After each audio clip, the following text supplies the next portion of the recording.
Hello again, true crime fans. We've got another mysterious case to explore. The case of Alexander Jackson. Cedar Rapids is a city in Linn County, Iowa, United States. It is the industrial and cultural center of the state, with a population of about 130,000.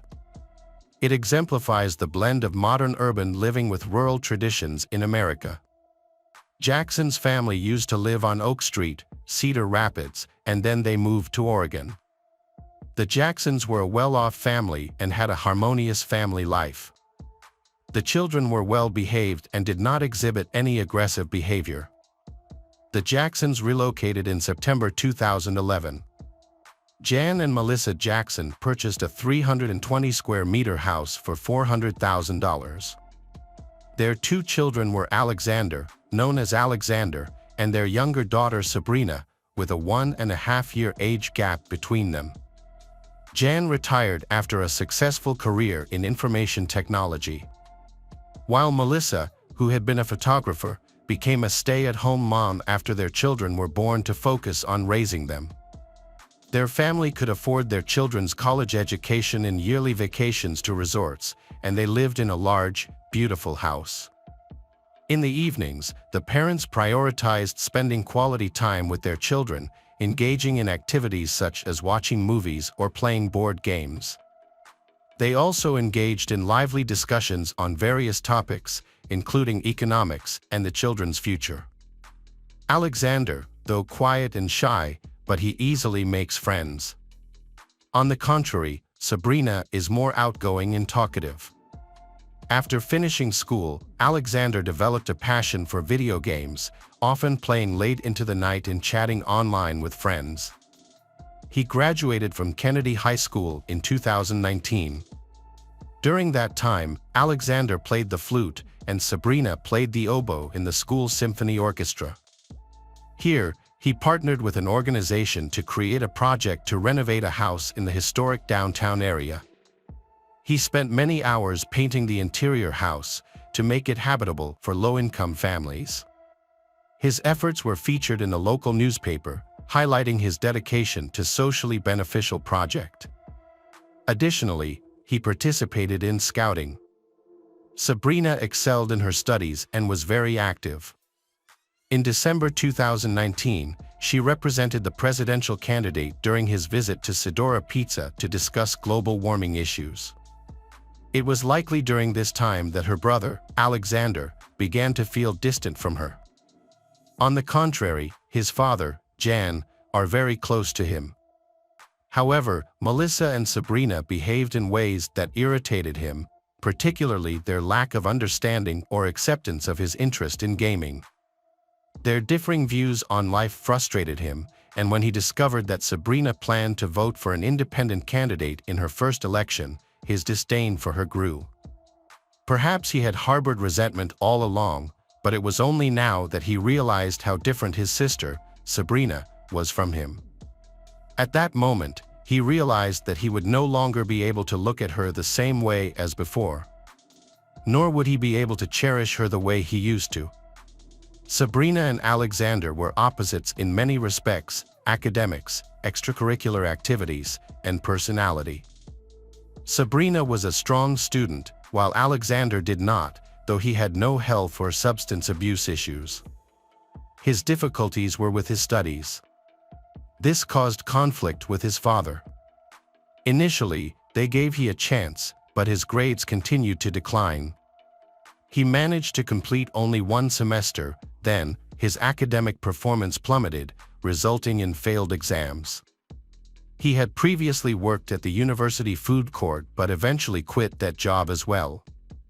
Alexander always dreamed of opening his own business, but he didn't know how to achieve it. At the end of the semester, when the children returned to their parents' house for the summer, Jan learned about his son's problems with his studies. Alexander, unable to hold back, he decided to take drastic measures. He gave Alexander an option: find a job or move out if he didn't want to continue studying. At that moment, Alexander felt a betrayal that hurt. On the morning of June 15, 2021, everything seemed routine. The neighbors had no idea that just a few doors away, in a house basement, lay the body of a man who had been shot.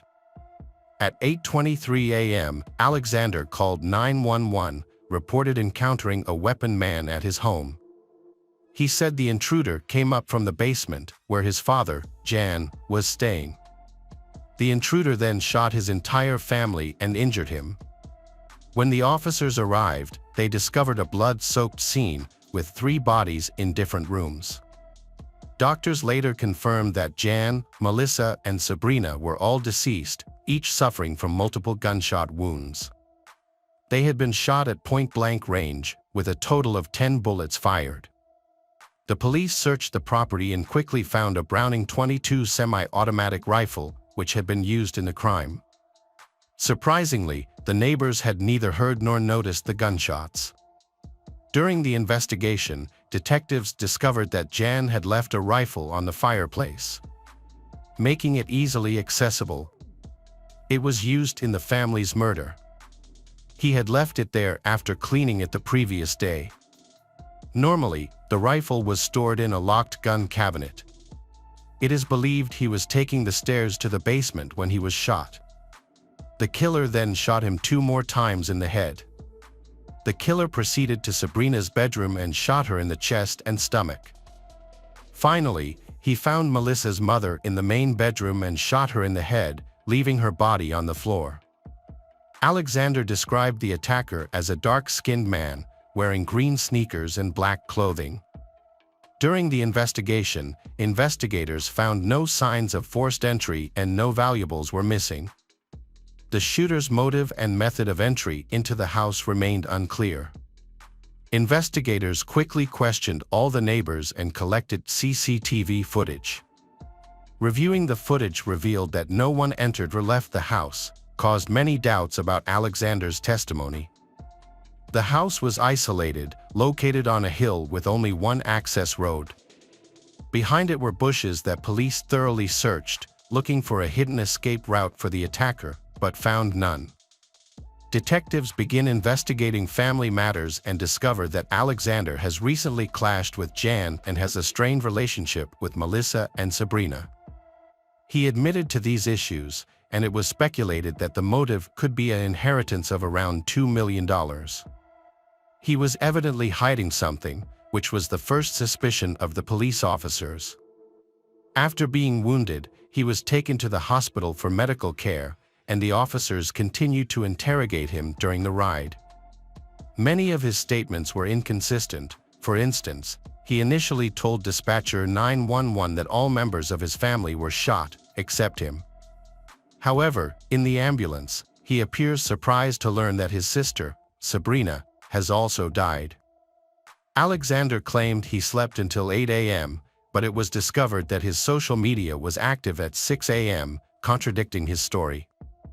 Additionally, a pool of blood was found next to his bed, and forensic examination determined that he had shot himself in the leg at that spot, then bandaged the wound, went downstairs, and met the police.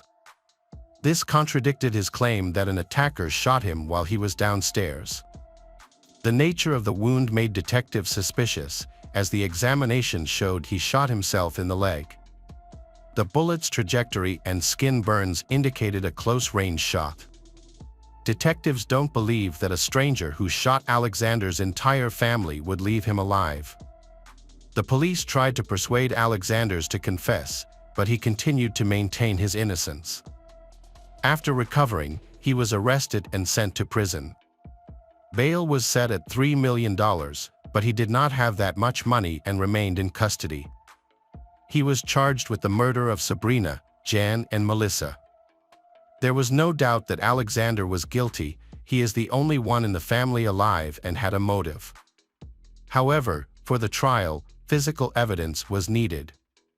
So investigators continued to collect evidence. According to police, since the 1982 Cedar Pizza case, this is the next known triple murder. The massacre shocked local residents, especially those close to the Jackson family. Their family has lived peacefully in their suburban home for 10 years, and everyone has always felt the family is very united. Part of the trial was conducted via online video because Alexander was recovering from injuries, but he later appeared in court. During the video, he was seen using crutches. The initial investigation focused on the gun used in the murder, which had 3 fingerprints on it. One of them was a fingerprint of the left palm, completely intact and matching Alexander's fingerprints. The second fingerprint is the fingerprint of the right palm, slightly blurred, also matching his. The third fingerprint was too blurred to be recognized. Fingerprints on the rifle suggest it may have been cleaned after killing the Jackson family. Alexander then picked up the gun, pointed the barrel at his feet and shot himself, leaving fingerprints that he did not wipe off. According to experts who spoke at the trial, this rifle has a very special loading and firing mechanism. Even experienced weapons experts have to spend a lot of time and effort to fully understand this type of weapon. The chance that a random burglar, who somehow avoided all cameras, could enter the house, figure out how to use the rifle, load it, and shoot 3 people was extremely low. That seems hard to believe, especially since Alexander is a good shot. He learned to shoot as a scout, and his father also taught him at the shooting range using that exact rifle. Law enforcement officers inspected the house's doors.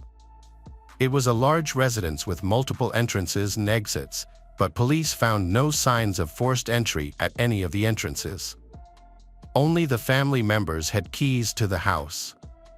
The prosecution presented its version of incident as follows: Alexander had an argument with his father, Jan, about his academic problems. As a result, Jan told him to either move out or get a job. At that time, he had only $30 in his account. He had nowhere to go and didn't want to work, which became his motive for murder. He noticed that the rifle was easily accessible and saw this as his opportunity. In a fit of anger, he attacked and shot January, fearing that the rest of his family, Melissa and Sabrina, might witness his crime. He killed them too to eliminate any witnesses. He staged a fight, shot himself, and then called 911, claiming that a stranger with a rifle was responsible. The prosecution argued that his fabrication of the robbery story showed he had malicious intent, and he carefully planned it, aiming to avoid responsibility for the murder. The defense argued that these were mere assumptions, not backed by solid evidence. Many witnesses, including neighbors, testified that none of the family members were violent. They had no issues with alcohol, drugs, or mental health. They were all known to be friendly and welcoming. The family has never been in trouble with the law. Many people disagreed with the police's theory that Alexander killed his relatives. Despite some disagreements, but he had no strong motive to harm his family. The lawyer highlighted that he had no history of mental illness or violence. He hasn't had any problems with the law, not even minor infractions like parking tickets. Alexander consistently denied killing his family. He claimed he was shot in the leg by a masked intruder while struggling to get the rifle back. At the time of the incident, Melissa was 68, Jan 61, Sabrina 19, and Alexander was 20 years old. On March 3, 2023, Alexander Jackson was found guilty of the first-degree murder of his family. He was sentenced to 3 life sentences, one for each family member he killed. According to the jury, the court denied him parole.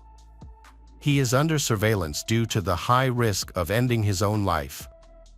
This is a common practice in prison for new inmates with life sentences. His defense team immediately filed a motion to request a new trial, but their request was denied. Hey detectives! Welcome back. We've got another mysterious case to explore. The case of Sandra Gallas. Sandra was born on May 15, 1978 in Japan. Her background was a mix of half Japanese, a quarter Hawaiian, and a quarter Portuguese. Sandra had an older brother, Lawrence, who always looked out for her. After Larry retired early from the military, her parents, Larry and Tashi, decided to move to Hawaii. Turns out, Hawaii is Larry's hometown. They settled on the island of Kauai, fulfilling their long-held dream of living in Hawaii. They instantly fell in love with the stunning island and found the locals to be extremely kind and welcoming. By the age of 4, Sandra was practicing gymnastics, and by 5, she was learning the traditional Hawaiian hula dance. She studied very well and became a very beautiful girl. Sociable, cheerful, and active, she made many friends. After graduating from high school, Sandra attended New York University to study journalism. Although she dreamed of becoming a journalist, her life took a different path. As someone from an island, she found New York City overwhelming, with its towering, makes her feel suffocated. She didn't enjoy living there and visited her parents in Hawaii, missing them greatly. After graduating, Sandra returned to Hawaii, where she met Darren Gallas, who was working as a builder at the time. Darren was captivated by Sandra's beauty, and they began dating in 1999. With her parents' blessing, they got married, and Sandra took his last name. They bought their own house on the island of Kauai. They appeared to be a happy, loving family. Sandra and Darren had 2 sons. A year after their wedding, they welcomed their first child, Austin. 2 years later, their youngest son, Braden, was born. Sandra took care of the children and managed the household. She and Darren love their sons very much and always try to do the best for them. However, their relationship gradually deteriorated. In 2005, Sandra discovers Darren has been having affairs with 2 married women. She found their phone numbers among his belongings. After she called them, they confessed to having affairs with Darren. She decided to end the marriage and filed for divorce. She could not bear his infidelity any longer. In June 2005, Darren moved out of the family home, while Sandra and their children remained there. Sandra changes her hairstyle to enter a new phase of life. Sandra started working as a waitress at a restaurant on the island to support herself and her children. Her goal was to become financially independent and no longer rely on Darren. Sandra's kind, polite, and friendly nature made her a favorite among the restaurant's guests and staff. It was there that she met Ryan Shinjo, a chef. He was calm, polite, and courteous, the exact opposite of Darren. As they spent more time together, a romance blossomed. Sandra felt comfortable and at ease with him, something she hadn't had in a long time. Ryan made her happy, and their relationship grew deeper and deeper. On weekends, they would often take trips to Honolulu. And Ryan would shower her with gifts. Sandra's parents were overjoyed to see their daughter happy again after a difficult divorce. Sandra and Ryan had plans to move in together, but unfortunately, those plans were not meant to be. Soon, tragedy struck. On January 25, 2006, 27-year-old Sandra was brutally murdered. That morning, before going to work, Ryan visited her. But when he knocked on the door, there was no answer. This was unusual, because they had agreed that he would stop by to visit her before going to work. He began checking the area around the house to understand what was going on and found that the garage door was closed and the lights were still on, meaning someone must be inside. He thought it was Sandra and that she simply hadn't heard the knocking at the door. Ryan looked out the garage window, and he saw a strange sight inside. Inside the car, Sandra was half lying down and unresponsive. Concerned that she might be suffocating from exhaust fumes, he screamed and called her name. But she did not answer. Panicked, he rushed to a neighbor's house, about half a kilometer away, for help. Together, they managed to open the garage door.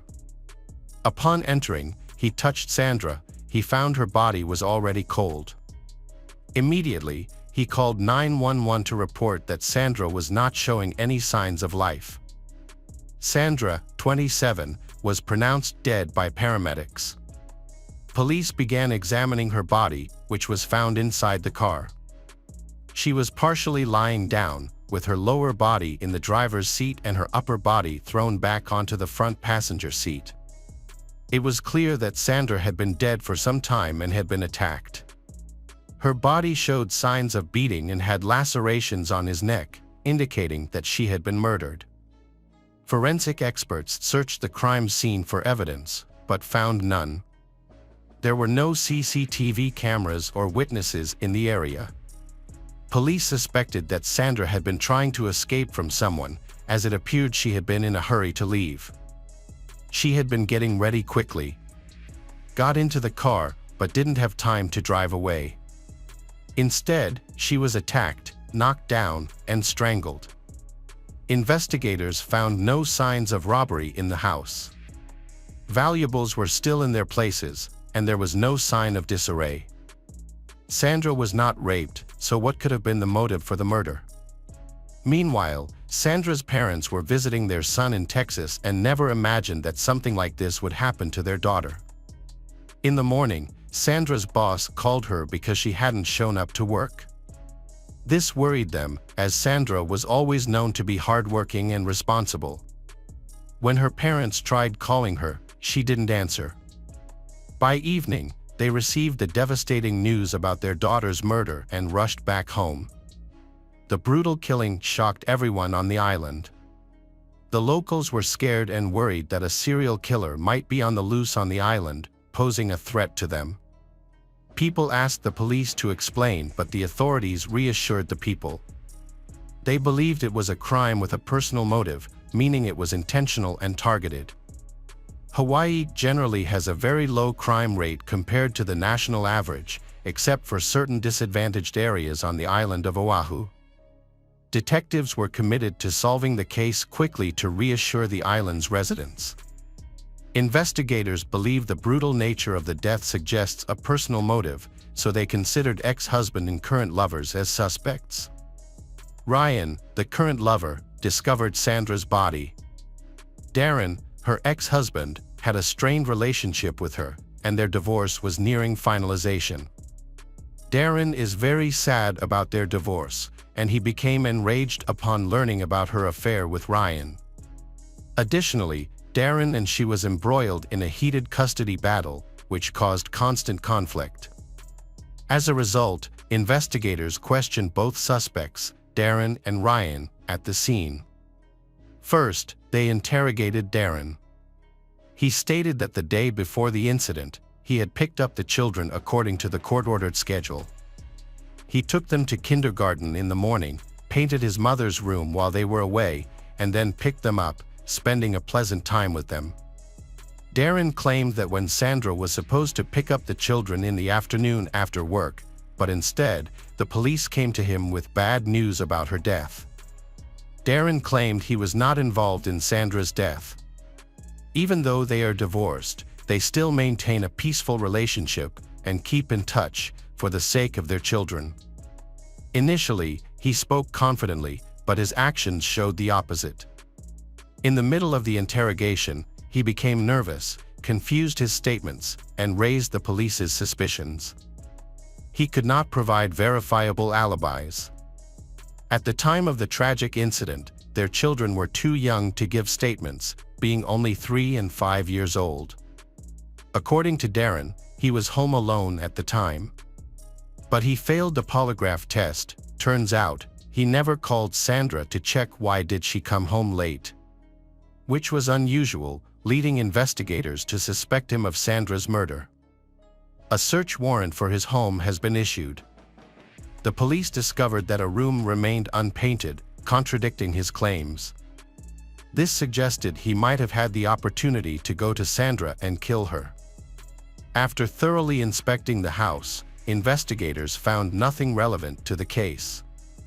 Despite their suspicions, the detective had to let Darren go home.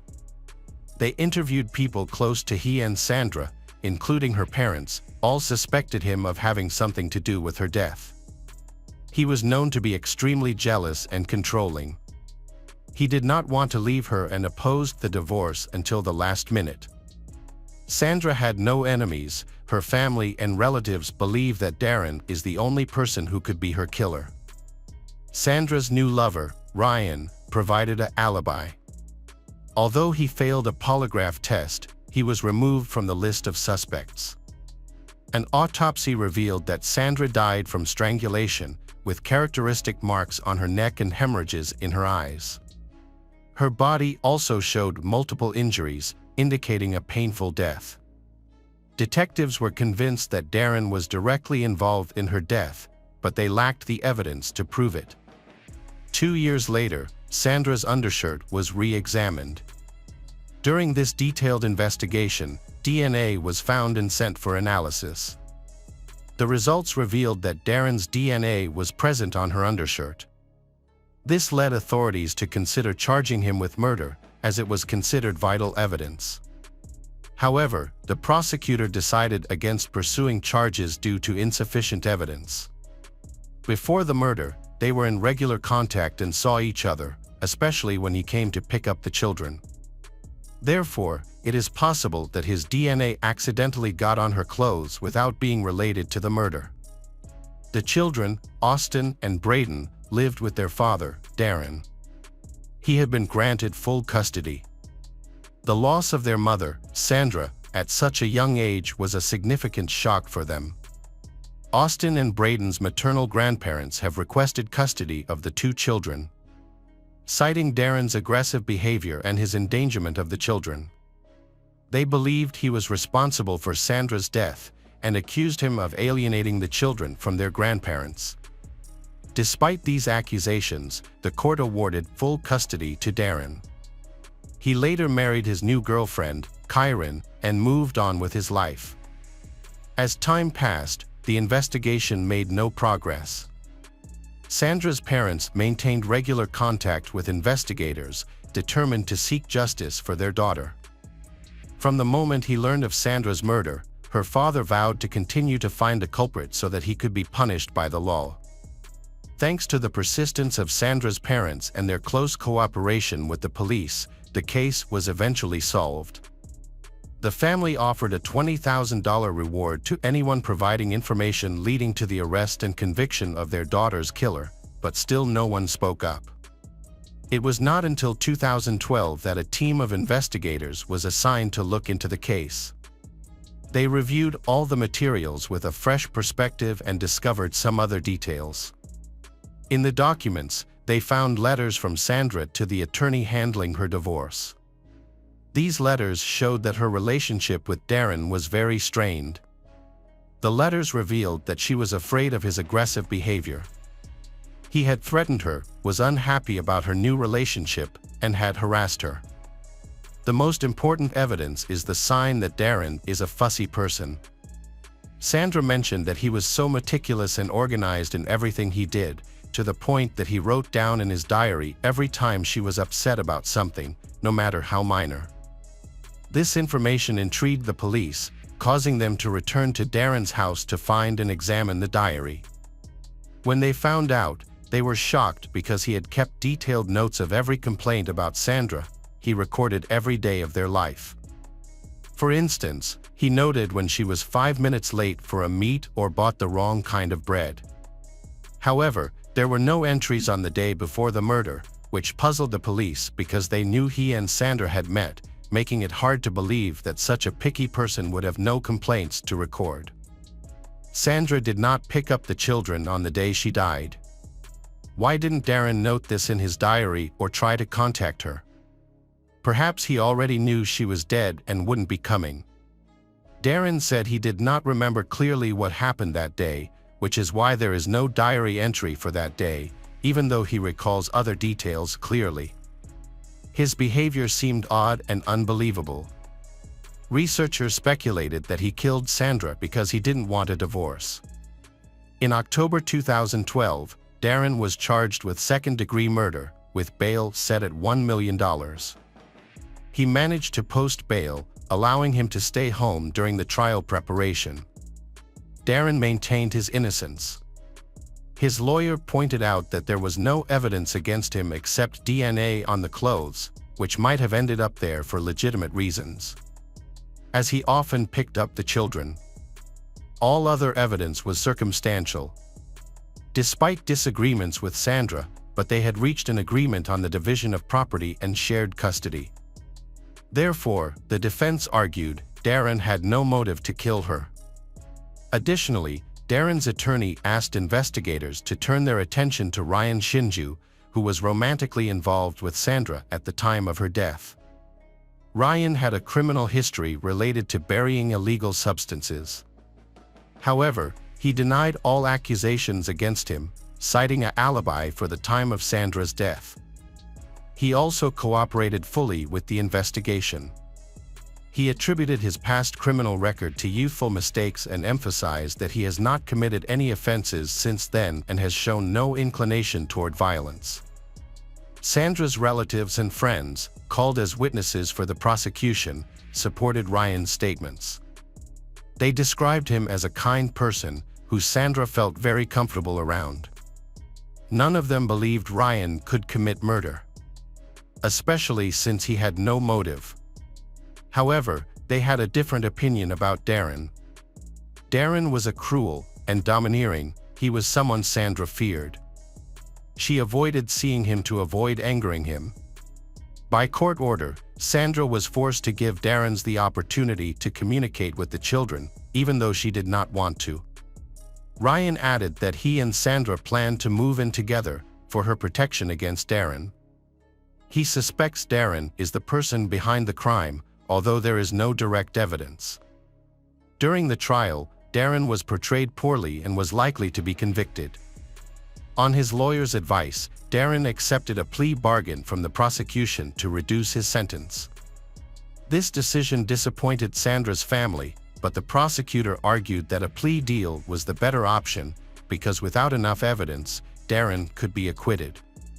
The prosecutor estimated a 50% chance of conviction, so Sandra's family agreed to the plea deal. In May 2018, 12 years after Sandra's murder, Darren pleaded guilty to first-degree assault on his wife, causing serious bodily harm.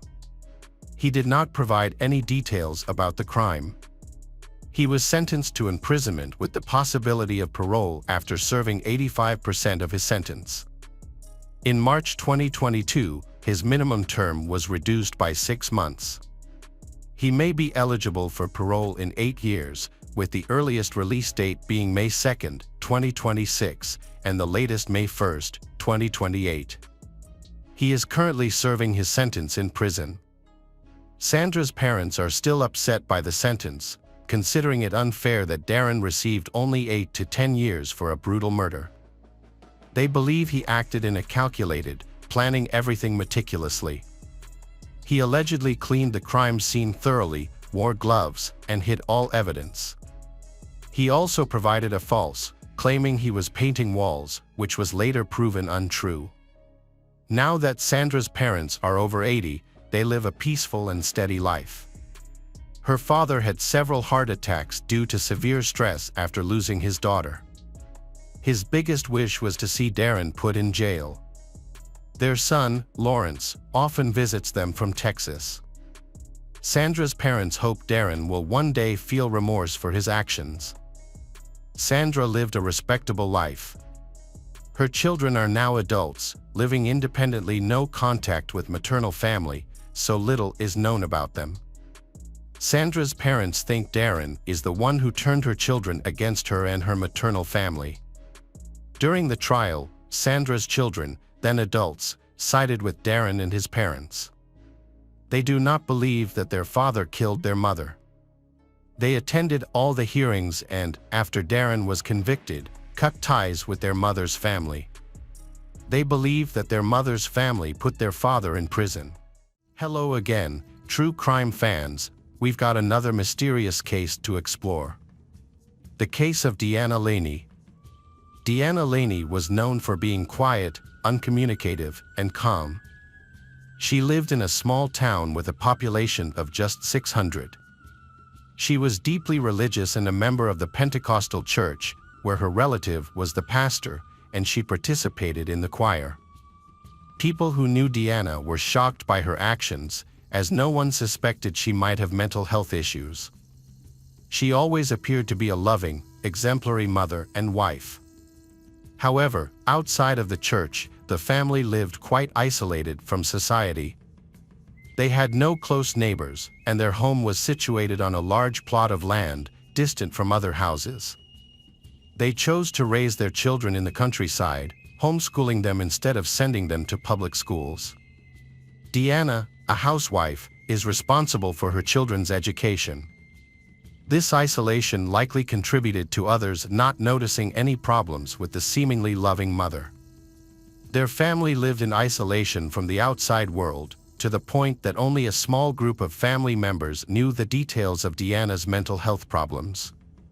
On the evening before Mother's Day, May 10, 2003, a 911 call was made from Northeast Texas. A calm female voice clearly told the dispatcher that she had killed her children. The dispatcher kept talking to the caller and guided her to the emergency service location. When police officers arrived at the small house in Chapel Hill, they identified it as the home of Deanna and Dale Laney. Inside, they found Deanna in pajamas, seemingly just woken up, looking confused as the police continued their investigation. Officers continued to search the area and eventually found the woman who had called 911. She was nearby in a small grove, wandering barefoot, in white pajamas covered in blood, still talking to the emergency dispatcher. It was 39 years old Deanna Laney. She calmly informed the police that her son's bodies were behind the swings in the yard. The officers went to the spot she described and discovered the bodies of 6-year-old Luke and 8-year-old Joshua. Both boys were lying on the ground in their underwear, their heads so severely mutilated that they were unrecognizable. The children had suffered fatal head injuries. Experienced detectives said this was one of the most horrific crime scenes they had ever encountered. However, there were only 2 bodies. Officers were told by Dale that they had 3 children. Despite this, they continued searching for the youngest child. They entered the house and checked the children's room, where they discovered 1-year-old Aaron. He was still alive but severely injured, covered in blood, and a pillow was over his face. Aaron was immediately taken to the nearest children's hospital and then moved to the Dallas Medical Center for treatment of the terrible injuries caused by his mother, Deanna. Deanna was arrested, but she was unable to give a statement due to mental health issues.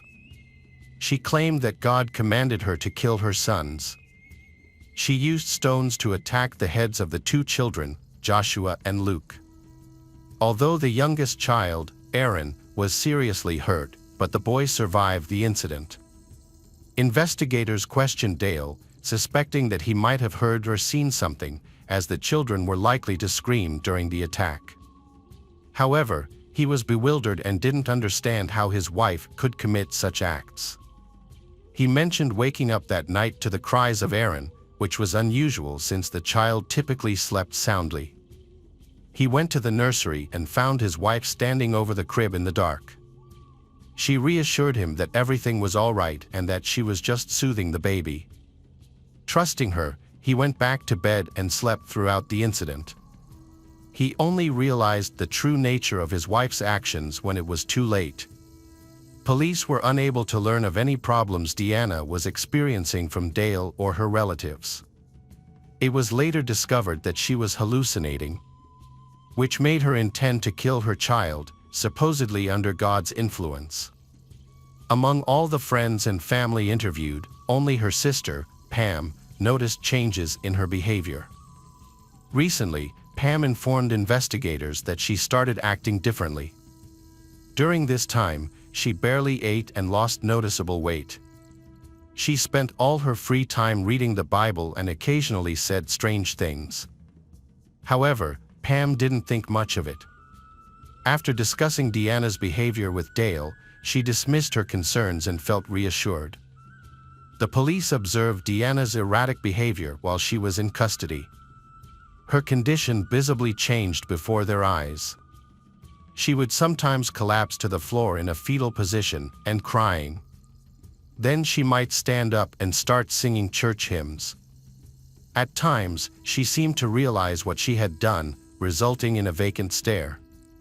It was clear that she was at a high risk of ending her own life, so the police followed protocol. Deanna was placed under special supervision to prevent self-harm. This was necessary to conduct a psychiatric evaluation, which later took place in a psychiatric clinic. The doctors questioned Deanna, and she smiled as she recounted her actions toward her sons. She laughed sincerely, believing she had fulfilled God's will. She was convinced her children would be resurrected, but she felt the youngest, Aaron, should have died too.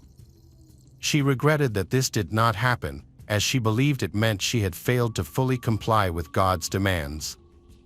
As punishment for her actions, she drank water from the toilet and licked it off the floor during her hospital stay.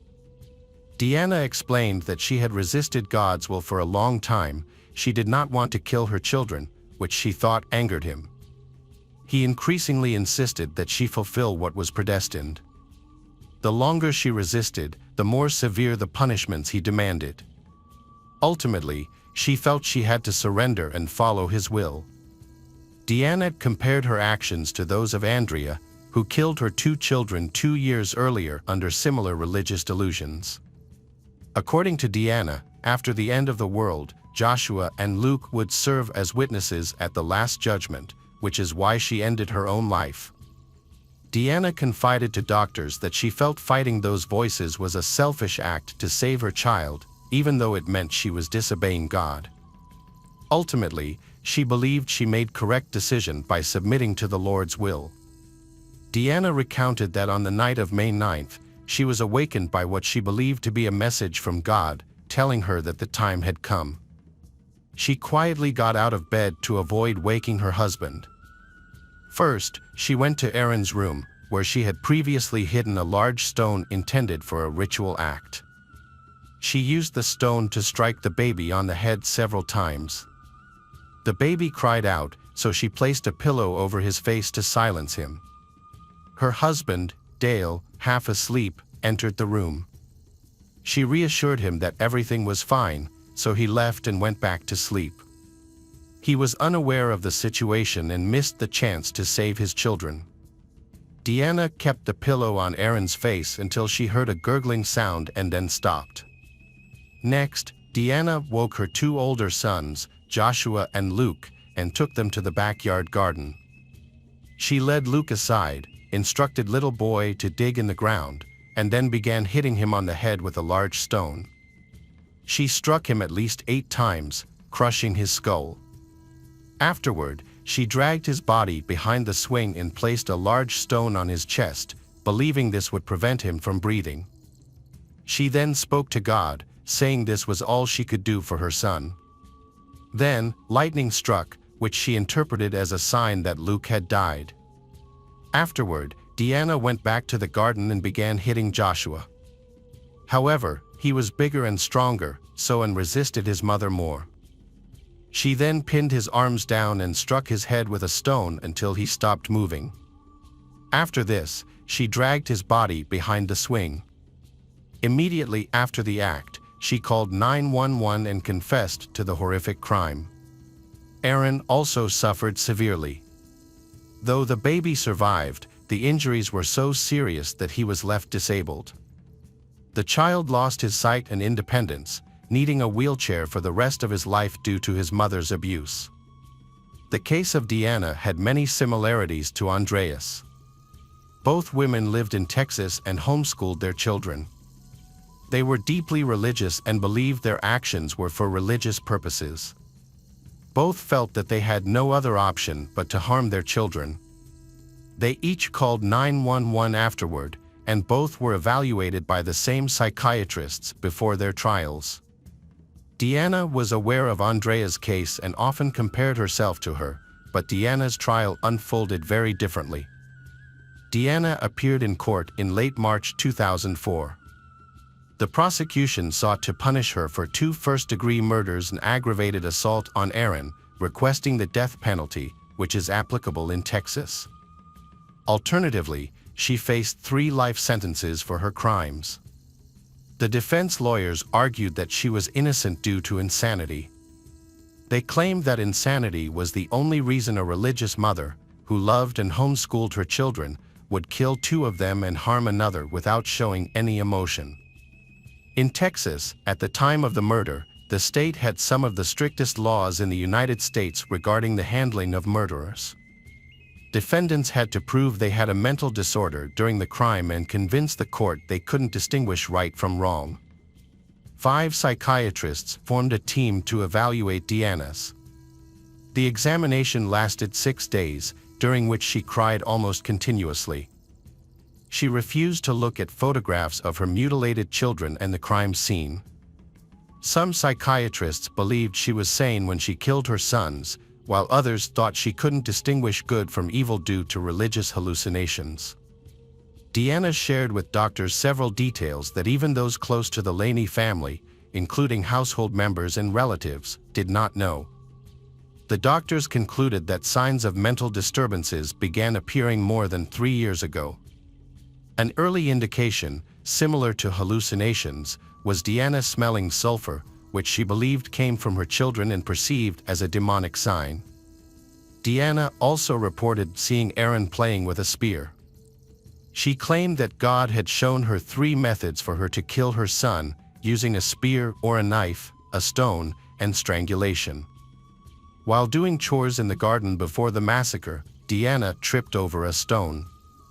She realized that the stone would become the main weapon she would use to sacrifice her sons. She didn't tell anyone about this, but openly claimed that the Lord had spoken to her. She shared this in church, warning parishioners about the impending end of the world.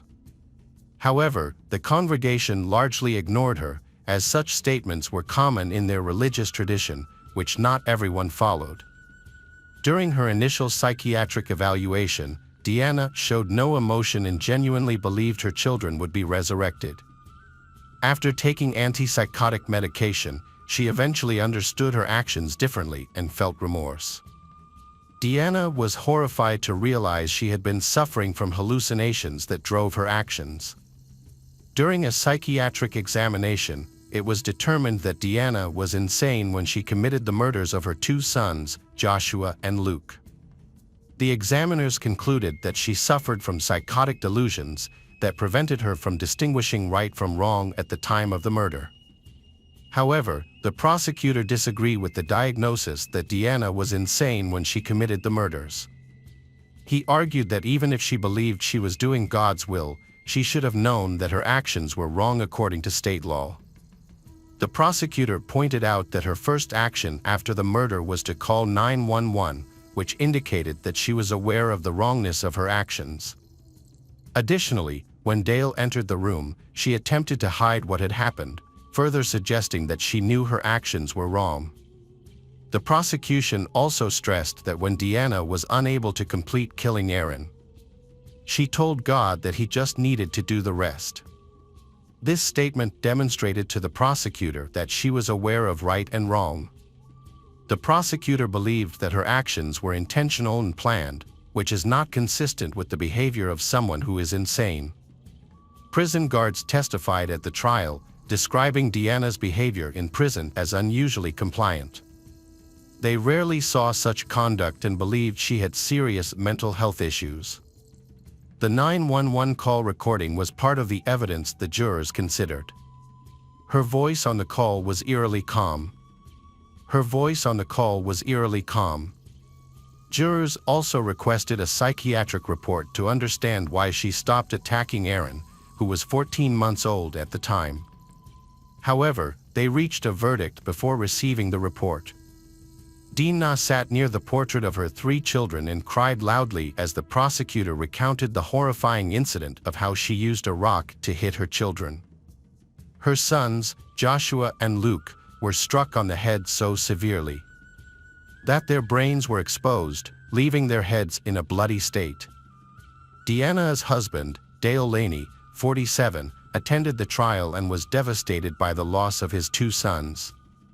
He couldn't comprehend how this tragedy occurred and believed it was appropriate to commit Deanna to lifelong treatment in a clinic. In the end, Deanna was declared innocent due to insanity and had to be treated for mental illness at the hospital. Doctors expected her to need lifelong treatment and doubted her recovery. Dale divorced Dina after she was admitted to the psychiatric clinic in 2008. He eventually remarried and started a new family. He continues to care for his disabled son, Aaron.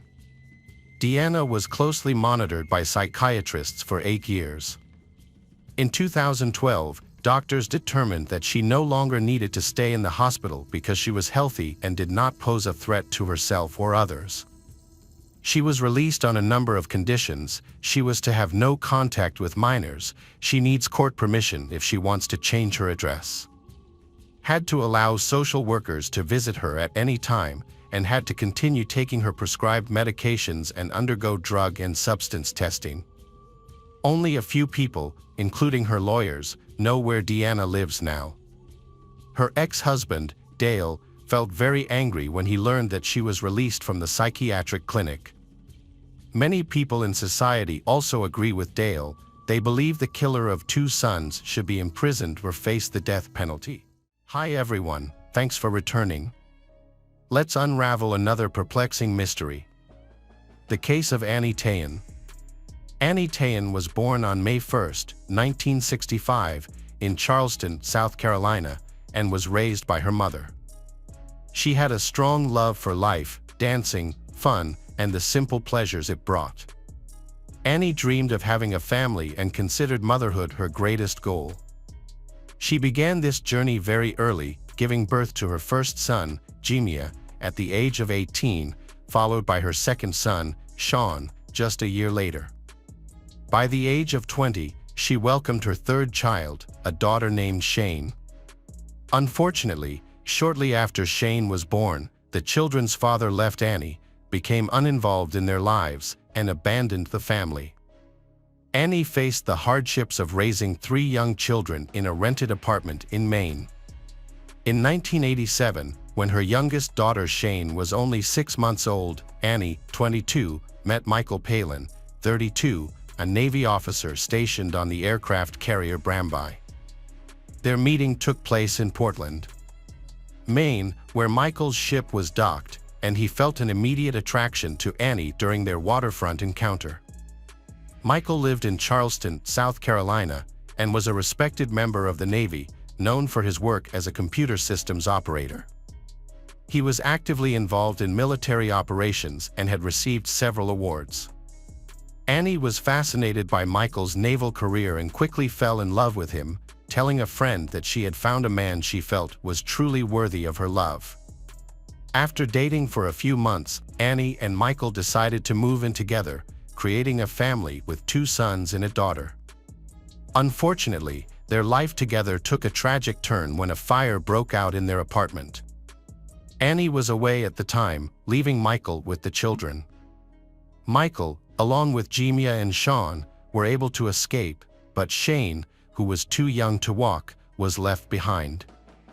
When Annie returned, she tried to enter the burning apartment to save Shane, but the neighbors prevented her. The loss of Shane in the fire had a profound effect on Annie. After the devastating fire, Annie and her sons moved to her mother's house in Portland. Meanwhile, Michael focused on his work and decided to stay in the barracks. A few months after the move, a disturbing event occurred near Annie's mother's house.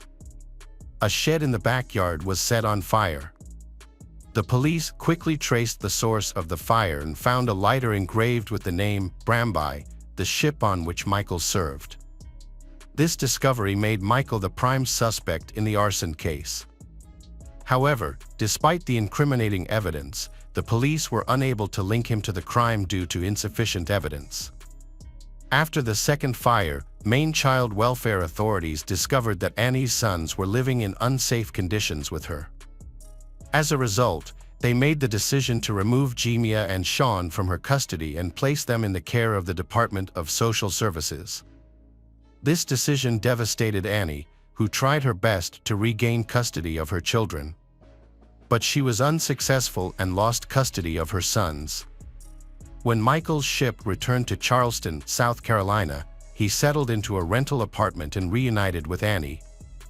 Despite their complicated past, Annie decided to move in with him in Goose Creek, a suburb of Charleston.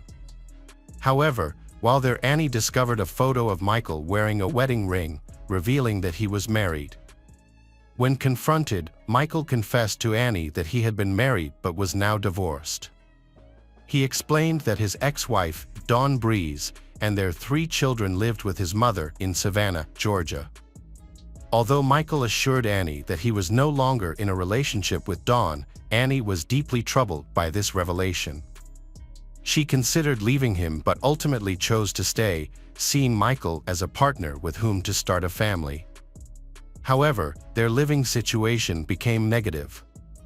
Michael became increasingly hostile and disrespectful to Annie. As she considered moving back to her mother's home, she discovered she was pregnant. This unexpected news kept her from leaving and brought her joy as she anticipated the birth of another child. In October 1989, Annie gave birth to her 4th daughter, Jade. Although she knew Jade could never replace her lost daughter, she felt that Jade filled an important void in her heart. In the month after Jade was born, Michael's treatment of Annie worsened. He began publicly insulting and humiliating her. Annie confided to a friend that she feared that if she tried to leave, Michael would relentlessly pursue her. His controlling behavior increased. He locked Annie in their apartment. When he left for work, he would disconnect his phone and take it with him. Annie became increasingly concerned about his actions. Annie, feeling distressed, called her best friend Katie French. During the call, Annie revealed that she was planning to leave Michael. However, Michael threatened that if she left, their daughter Jade would stay with him and Annie would never see her again. Overwhelmed, Annie cried and begged Katie to come immediately to help her and Jade. Unfortunately, Katie was busy and unable to help. Instead, she sent Annie money for a bus ticket, hoping that it would help her escape and return to Portland. This urgent conversation turned out to be their last. 2 days later, on November 7, 1989, Katie tried to contact Annie but received no response. A few days later, Michael informed Katie that Annie had left on November 6, taking her belongings and heading to an unknown destination. Katie expected Annie to contact her from her new home, but after 2 weeks of no news, she grew increasingly worried. By Thanksgiving, November 24, Annie had been out of contact for 20 days. Worried about Annie's safety, Katie tried to contact Annie's friends and acquaintances, but no one had any information about her. When Katie tried to report Annie Tayan, 24, missing to the police, she was told that she could not file a formal report because she was not a family member. As months passed without any updates on Annie, Katie finally contacted Michael's mother. Katie was shocked to learn that Annie's youngest daughter, Jade, was living with Michael's mother. The news confirmed Katie's deepest fears. She was certain that Annie would never willingly leave her daughter behind. Shortly after the disturbing events, Michael Palin moved to the naval base at Pearl Harbor in Hawaii. He did not appear to be concerned about her disappearance. Michael did not contact the police or begin a search for Annie. The official search began after Annie's mother reported her missing. Initially, the investigation focused on her husband Michael Palin, who quickly became the prime suspect. Michael explained that on the morning of November 6, he woke up to find Annie had left, leaving their daughter with him. Michael said that the night before, Annie had mentioned that she wanted to end their relationship. Michael did not look for Annie because he thought their relationship was over and felt no need to contact her any further. He also claimed that he was unaware of Annie's disappearance. After searching the couple's rented apartment, the police found no evidence. Annie Tayan's case seemed to have stalled, with no further search for her. Questions about her current location, whether she was still alive, and the possible motives of any kidnappers remained unanswered. The only known fact is that the last person confirmed to have seen her was her partner, Michael. For 4 long years, there was no news or sign of Annie. Her best friend, Katie French, was the only one actively looking for her. She worked tirelessly on the investigation, and her phone bill alone cost her approximately $16,000. Katie hired a private investigator and was determined to continue the search. She contacted various organizations to gather information about Michael's background. Katie was convinced that Michael was dangerous and untrustworthy. She was terrified of him, knowing that if Michael learned of her ties to the police, it could put her in danger. In 1993, Annie's case was transferred to the Naval Criminal Investigative Service, marking a major change in the investigation. Naval Criminal Investigative Service agents began a comprehensive review of the case from the beginning. They found Michael Palin, who was staying at Pearl Harbor Naval Base in Hawaii. When Coast Guard agents attempted to speak with him about Annie's disappearance, Michael agreed to speak only if his attorney was present. He then completely stopped cooperating with the investigation and refused to provide any further assistance or information. The Coast Guard agents gathered all available information about Annie's disappearance and contacted the South Carolina Police Department. They asked the department to cross-reference their records with any unidentified bodies, noting that Annie had given birth just a month before her disappearance. South Carolina police then reported a case involving a dead woman who had also given birth a month before her death. They provided a sketch of what the woman looked like, shocking the Coast Guard agents. They believed they had found Annie Tayan. The discovery revealed a brutal murder, with her body found next to a highway in Jasper County, South Carolina, about 100 miles from her home with Michael. The crime scene photos were horrifying. Annie's face was severely crushed, and her skull was broken into 124 pieces, requiring nearly 500 hours of detailed reconstruction. Her body was found in a duffel bag that had been doused with gasoline and set on fire. The burning bag was discovered at 6 a.m. on November 7, 1989, the same time Katie French noticed Annie had stopped answering her calls. Annie was identified by comparing her dental records to those of the unidentified woman. After Annie's body was found, Michael became the prime suspect in her murder. The Coast Guard developed a detailed investigation plan, starting with a review of his financial transactions. They discovered that on the day Annie went missing, Michael had made a credit card purchase about 25 miles south of where her body was found. Additionally, his phone records showed that on the morning of November 6, he called his mother's home in Savannah twice, once at 4:35 a.m. and again at 5:17 a.m. Based on this evidence, police believe that Michael killed Annie in their apartment, then moved her body and left it on the side of the road, where he burned it. Naval Criminal Investigative Service agents targeted Michael Palin's ex-wife, Dawn Breeze. At the time of Annie's death, Dawn was still married to Michael and lived in his mother's home in Savannah. After Annie went missing, Dawn divorced Michael and began moving around the state several times, apparently trying to avoid someone or something. Agents eventually tracked her down to Miami, Florida, in the summer of 1995, nearly 6 years after Annie Tayan's murder. When they found Dawn, she was making a living through psychic activities. During a visit to her workplace to discuss Annie's disappearance, Dawn responded surprisingly calmly. She asked how long the conversation would last, saying she wanted to eat if it lasted. This response surprised the agents, as they had expected a more emotional response regarding Annie. However, Dawn remained calm throughout their discussion. During the 10-hour interrogation, Dawn's story initially matched Michael's. She said that when she visited Michael's apartment, he told her that his mistress had left and that he planned to raise their daughter on his own. However, Dawn was silent, looked down, and said that she wanted to tell the truth. Her next speech was emotionless and tearless as she shared what she had kept secret for 6 years. Dawn revealed that Michael had called her to his Charleston apartment early one morning. She discovered Annie's body on the living room floor. Michael told Dawn to go into the bedroom to see his daughter. At the time, Dawn and Michael were still legally married and had 3 children together. Michael admitted to Dawn that he had had an affair with Annie, which resulted in the birth of a daughter. He begged her to accept the child and help him raise his daughter. Dawn claimed that rather than face a custody battle with Annie, Michael chose to kill to gain custody. Dawn added, on the night of November 5th and 6th, 1989, Michael and Annie went to bed after having sex. After a while, Annie fell asleep. At this point, Michael violently attacked her with a crowbar.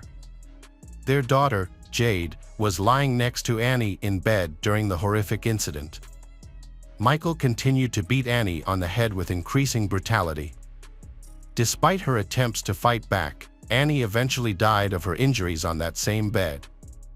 Michael contacted his wife, Dawn, asking her to come immediately. He then placed Annie's body in a large bag and put it in the trunk of his car, where he also had a can of gasoline. He drove with Dawn and their daughter Jade in the back seat for about 100 miles. When they reached a quiet area on the side of the road, Michael took Annie's body out of the trunk, doused it with gasoline, and set it on fire. After making sure the fire was burning well, he quickly returned to the car and drove Dawn and Jade back to his mother's house in Savannah. Dawn's revelation was crucial evidence in the investigation. The police asked Dawn to make a recorded phone call to Michael to talk about Annie's murder. Dawn agreed and called Michael, expressing her concern about the discovery and identification of Annie's body. Michael's response was, "No, they didn't." During the call, Dawn told Michael that blood had been found in their old apartment and that Naval Criminal Investigative Service agents suspected they were involved in a murder. She encouraged Michael to come up with an explanation for the blood. Michael responded, "Okay, we need to work together and come up with a solution." Although he did not admit anything directly, his demeanor showed that he understood the seriousness of the situation.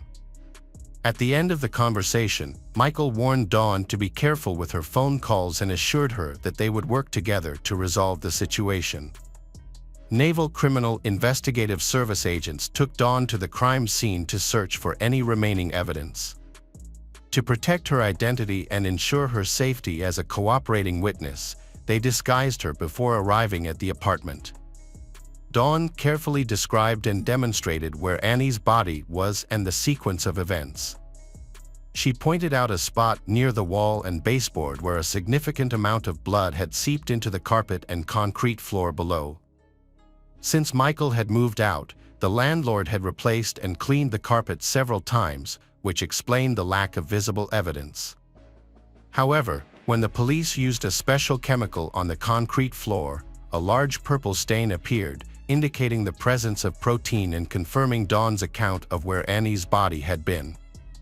Despite the blood on the concrete, the Naval Criminal Investigative Service agents had difficulty confirming that the substance was blood, so they continued to search for more physical evidence. Dawn pointed to a nightstand containing a television next to the bed where Annie had been killed. She noted that blood had splattered on the television during the murder, and Michael had said that it needed a thorough cleaning.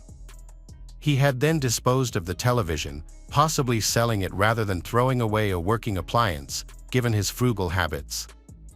Finding the television was difficult, but the agents were determined to find it. At this point, Michael Palin realized that the Naval Criminal Investigative Service was watching him, especially after a phone call with his ex-wife, Dawn. Naval Criminal Investigative Service agents were concerned that Michael might flee, or that he might threaten witnesses, harm them. On October 11, 1995, Michael attempted to escape, but was quickly apprehended and taken into custody by police. While Michael Palin was in police custody on suspicion of murder, Naval Criminal Investigative Service agents worked tirelessly to find and interview all the residents of the apartment complex where the murders took place in November 1989. Their efforts were rewarded when they spoke with a neighbor who said he had purchased a television from Michael. Amazingly, the television was still working and in the neighbor's home. The police quickly confiscated the television and sent it to the FBI lab for forensic analysis. This investigation led to a crucial discovery. analysis found 11 blood stains inside the speaker. These blood samples were later compared to Annie's DNA, providing crucial evidence in the murder case. At this point in the case, Michael's attorney announced that he was willing to plead guilty, but only if the death penalty was removed from consideration. The prosecutor was not pleased with this development, but military law required such a plea bargain to be negotiated at trial. Michael admitted his guilt, recounting the details of his crimes objectively, his account showing no signs of remorse or empathy. As a result, he was convicted and sentenced to life in prison, with the possibility of parole after 30 years. He was also dishonorably discharged from the Navy.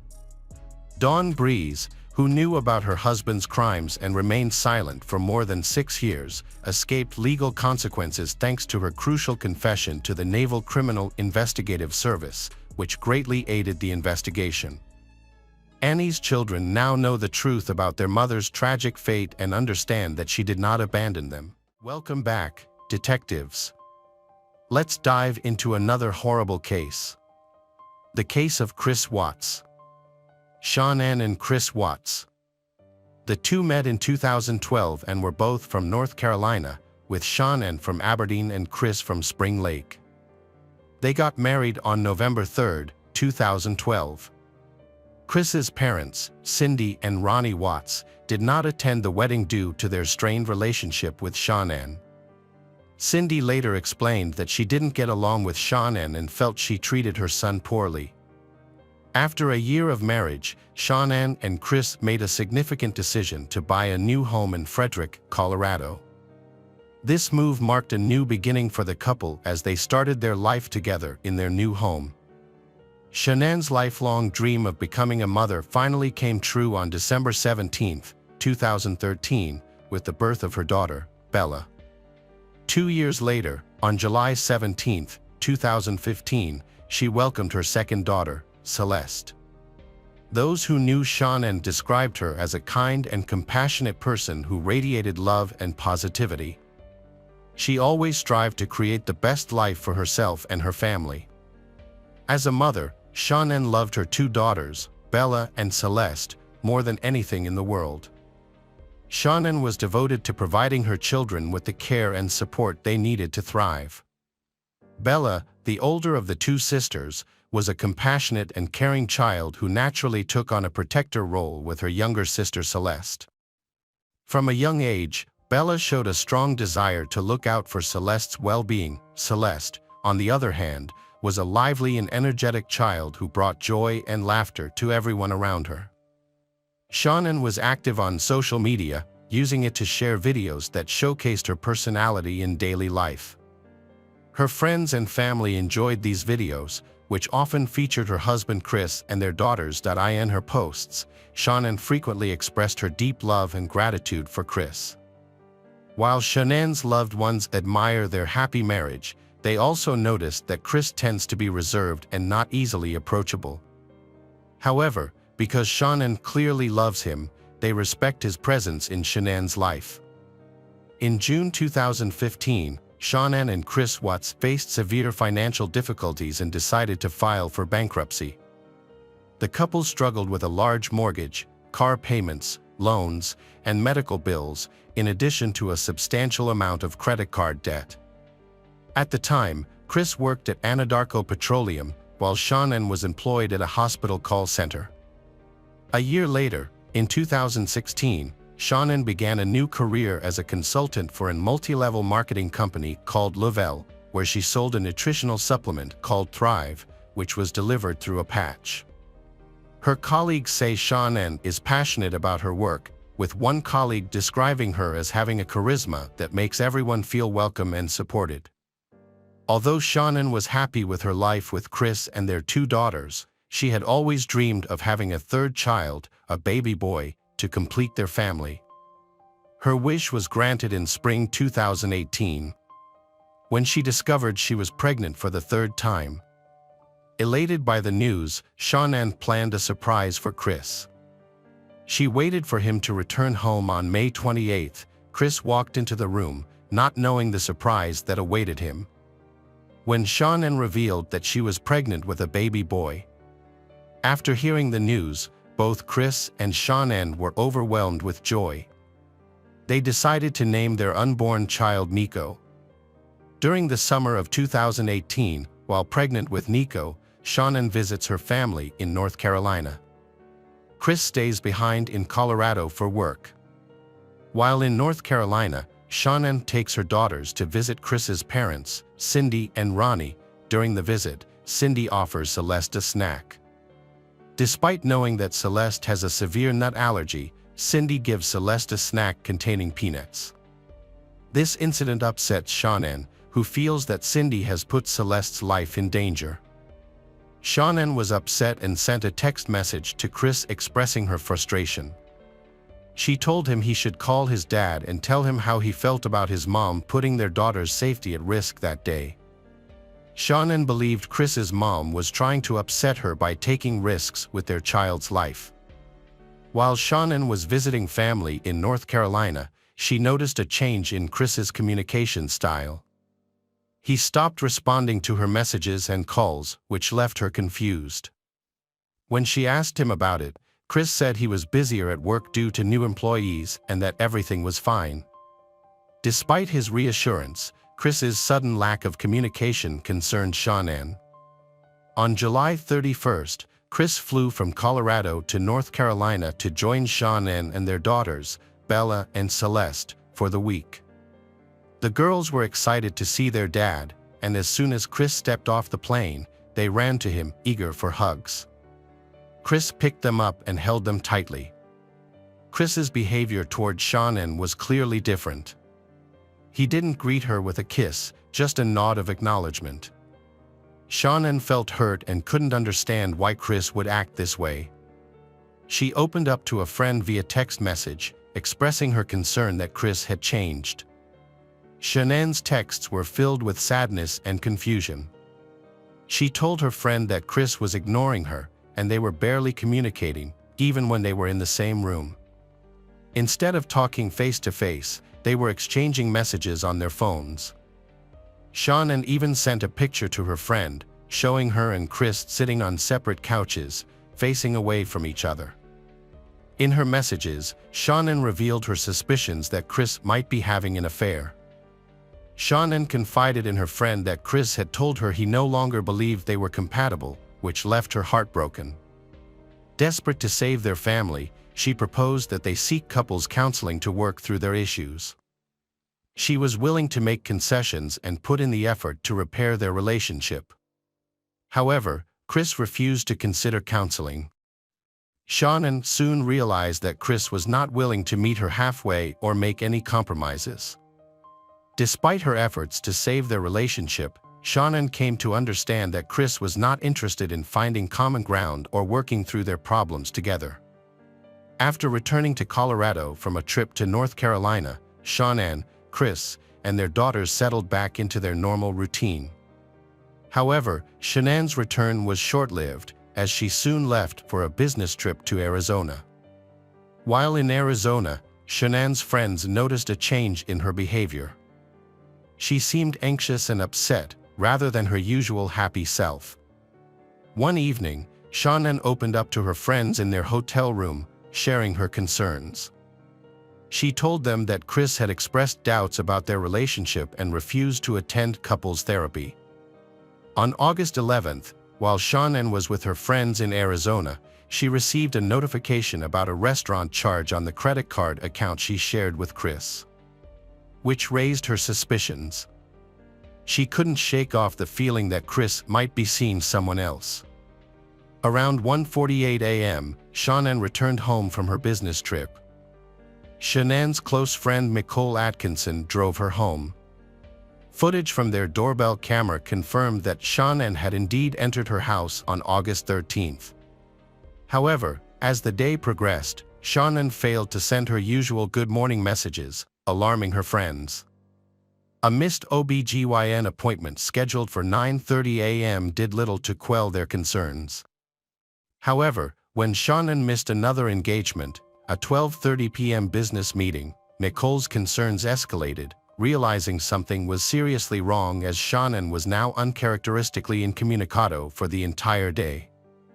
Nicole had a nagging feeling that something was wrong and decided to drive to Shannon's house.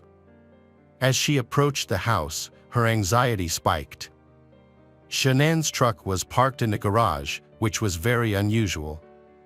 Nicole went to Shannon's house and knocked on the front door, hoping Shannon would answer and explain that she was just tired from her flight the day before. But Shannon didn't respond.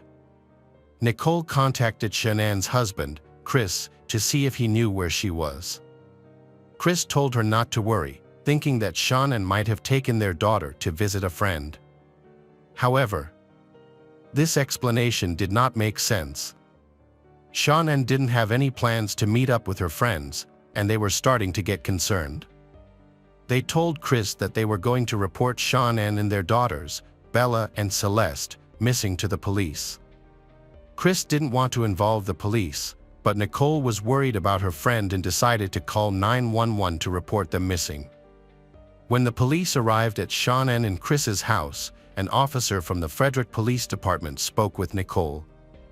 The officer's body cam footage showed that Nicole was clearly distraught about her missing friend. As Nicole was explaining everything she knew about Shannon and her daughters, Chris arrived at the house. However, unlike Nicole, he didn't seem particularly worried about their disappearance. During the search of the house, the officer found Shannon's purse, which was surprising since she and her daughters were missing. Inside the purse, the officer discovered medication for Shannon and her 2 daughters, which added to the concern. The discovery of the purse made Nicole even more anxious, but Chris remained calm.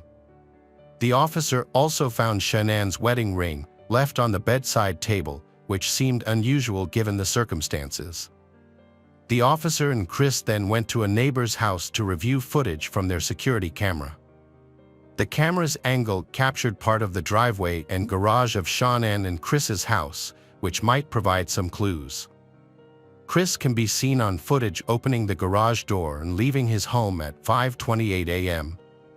While reviewing the footage, Chris's behavior changed dramatically, appearing nervous and agitated. His neighbor even commented on Chris's unusual behavior, expressing doubts to the officer about Chris's actions. Chris's reluctance to join the search for his missing wife, Shannon, and their daughters, Bella and Celeste, raised concerns with Shannon's friends. They found it incomprehensible that Chris was not worried about his family's disappearance. As the investigation continued, officers went door to door in the neighborhood, asking residents if they had seen Shannon or anything out of the ordinary. The search for Shannon, Bella, and Celeste intensified the next day, with the FBI and the Colorado Bureau of Investigation joining the effort. The Boulder Police Department also provided cadaver dogs to aid in the search, both on the property and inside the house. As officers searched the home, one handler observed that the house had a strong smell of cleaning solutions and appeared unusually clean. This sparked suspicion, prompting the officers to take a closer look. The presence of cleaning solutions suggested that someone may have attempted to conceal evidence or erase potential clues. Meanwhile, Chris gave an interview to a news station outside his home. He insisted that he and Shannon had not argued before she went missing, and expressed his wish for his family to return home safely. Chris expressed his longing to be reunited with his family, stating that his house felt incomplete without them. However, his behavior during the interview raised suspicions. Despite his emotional words, Chris appeared detached and unemotional, which puzzled those who knew him. Shannon's friends who watched the interview felt his behavior was inconsistent with his pleas for his family to return, and that only added to their concerns. On August 14th, Agent Coder interviewed Chris again. During the conversation, Chris suggested that Shannon may have taken the girls to a friend's house to relax. Meanwhile, the police department had received multiple reports of possible sightings of Shannon and her 2 daughters. Chris was shown various photographs, but he was unable to identify any of the individuals as his missing wife and daughters. Agent Coder also asked Chris about his marriage to Sean. Chris claimed that he had never been unfaithful to Sean and, to his knowledge, she had never cheated on him either. During an interview with Agent Coder, Chris exhibited suspicious behavior, frequently touching his neck with his hands. This caught Agent Coder's attention. The lack of updates from the authorities only intensified the family's desperation. After a 3-hour interrogation, Chris was released from the police department, but he was asked to return the following day, August 15th, for a polygraph test, to which he agreed. On August 15th, Chris picked up his father from the airport and then drove to the Frederick Police Department, where he was scheduled to take a polygraph test. The test was administered by Tammy Lee, a polygraph expert from the Colorado Bureau of Investigation. During the test, Chris denied any involvement in his wife Shanann's disappearance and claimed he had no knowledge of her whereabouts. However, his test results showed a score of -8, which was significantly lower than the -4 score needed to pass. This outcome led detectives to believe that Chris was responsible for the deaths of his wife and daughters. Tammy Lee, the polygraph expert, confronted Chris about his failed test results. Chris admitted to causing Shanann emotional pain, but denied physically harming her. He also confessed to having an affair with a coworker and expressed regret for his infidelity. However, he continued to deny any involvement in his family's disappearance. Later in the interview, Chris asked to speak to his father, Ronnie. The officers hesitated, worried that Ronnie's presence might cause Chris to ask for a lawyer. However, they let Ronnie into the interrogation room, hoping that Ronnie's presence might encourage Chris to confess. When Ronnie arrived, Chris told his father that he had killed Shanann, claiming that he did so because Shanann had harmed their daughters, Bella and Celeste. The detectives did not believe for a moment that Shanann had hurt her daughters. Chris eventually confessed to burying Shanann in a shallow grave at one of his work sites and disposing of the bodies of their daughters in oil tanks. Chris pleaded guilty to avoid the death penalty and was sentenced to life in prison without parole. At his sentencing hearing, the judge stated that Chris's crimes were the most inhumane and brutal he had ever seen. Hey detectives! Welcome back. We've got another mysterious case to explore. The case of Samantha Knight and Renee Aitken. Samantha Knight was born in 1977. She lived with her parents in the suburbs of Menley, Australia. But her parents' relationship did not last long, and they divorced. Then, she and her mother moved to Bronte. When she was in 6th grade, they relocated again, this time to Bondi, a suburb of Sydney, where they settled in an apartment on Imperial Street. Their lifestyle was modest. Her mother worked long hours, which forced her to be independent. Her father frequently visited and provided financial support.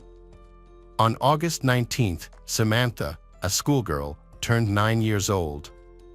After classes ended at 4 p.m., she returned home around 4:15 p.m., while her mother was still at work. In the 1980s, it was common in the suburbs to use simple door latches. The neighborhood was calm and safe, and everyone knew each other, allowing children to stay home alone in locked houses while their parents worked. This was considered normal, so Samantha had the freedom to come and go from their apartment while her mother was at work. August 19th was just like any other day. After school, Samantha changed into a pink skirt, a dark blue jumper, and blue sandals before heading out for a walk. A few hours later, her mother, Tess Knight, returned home from work and found a half-eaten sandwich in the kitchen, but little girl was missing. Tess wasn't initially worried, as it was common for Samantha to go for walks with friends and sometimes skip meals to do so. She continued with her evening routine, expecting her daughter to return soon. However, as it got darker, Tess began to feel anxious. Samantha usually came home before dark, and her absence was concerning. She decided to search for her daughter. Since they had recently moved to the area, not many people knew her, making the search more difficult. She asked neighbors, acquaintances, and Samantha's friends if they had seen her, but no one had any information, which heightened her alarm. Without a mobile phone, she couldn't call Samantha or track her whereabouts. When she returned home, Tess checked again to see if Samantha had come back while she was out, but she was still missing. In a state of urgency, she called emergency services to report her daughter's disappearance, Samantha. Soon after, the police came to her house. They spoke with she to gather details about Samantha's disappearance.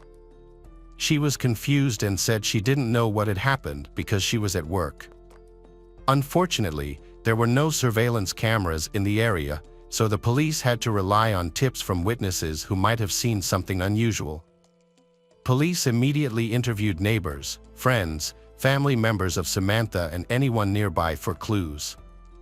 Several store employees reported seeing the girl.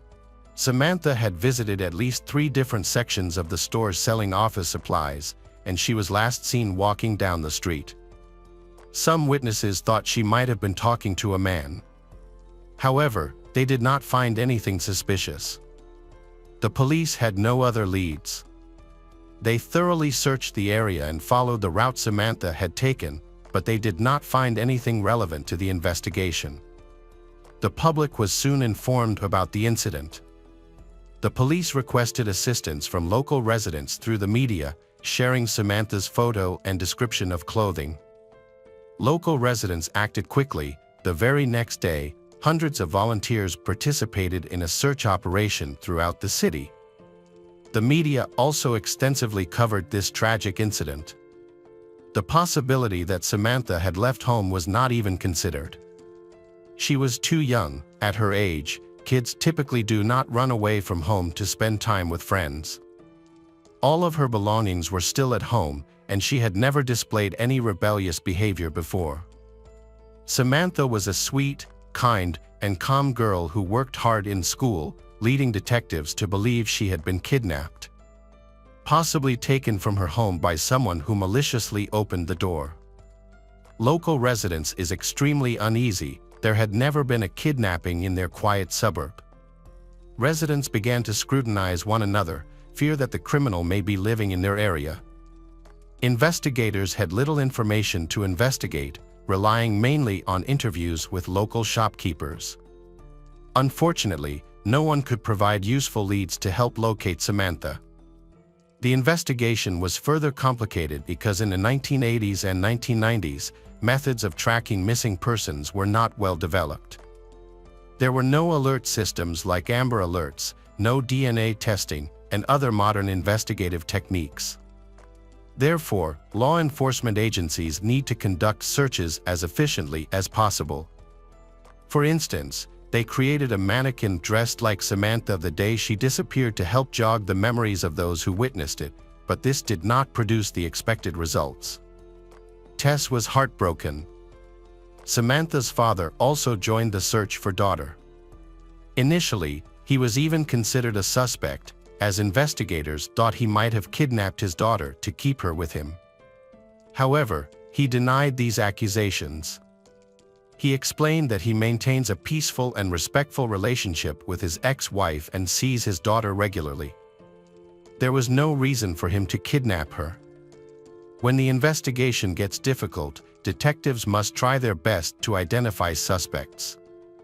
The relatives of Samantha began to lose hope of finding her alive and feared the worst.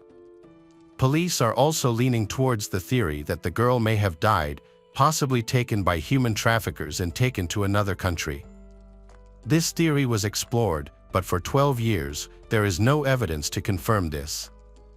When the police received a significant lead from a woman, they focused on a local resident named Michael Guider.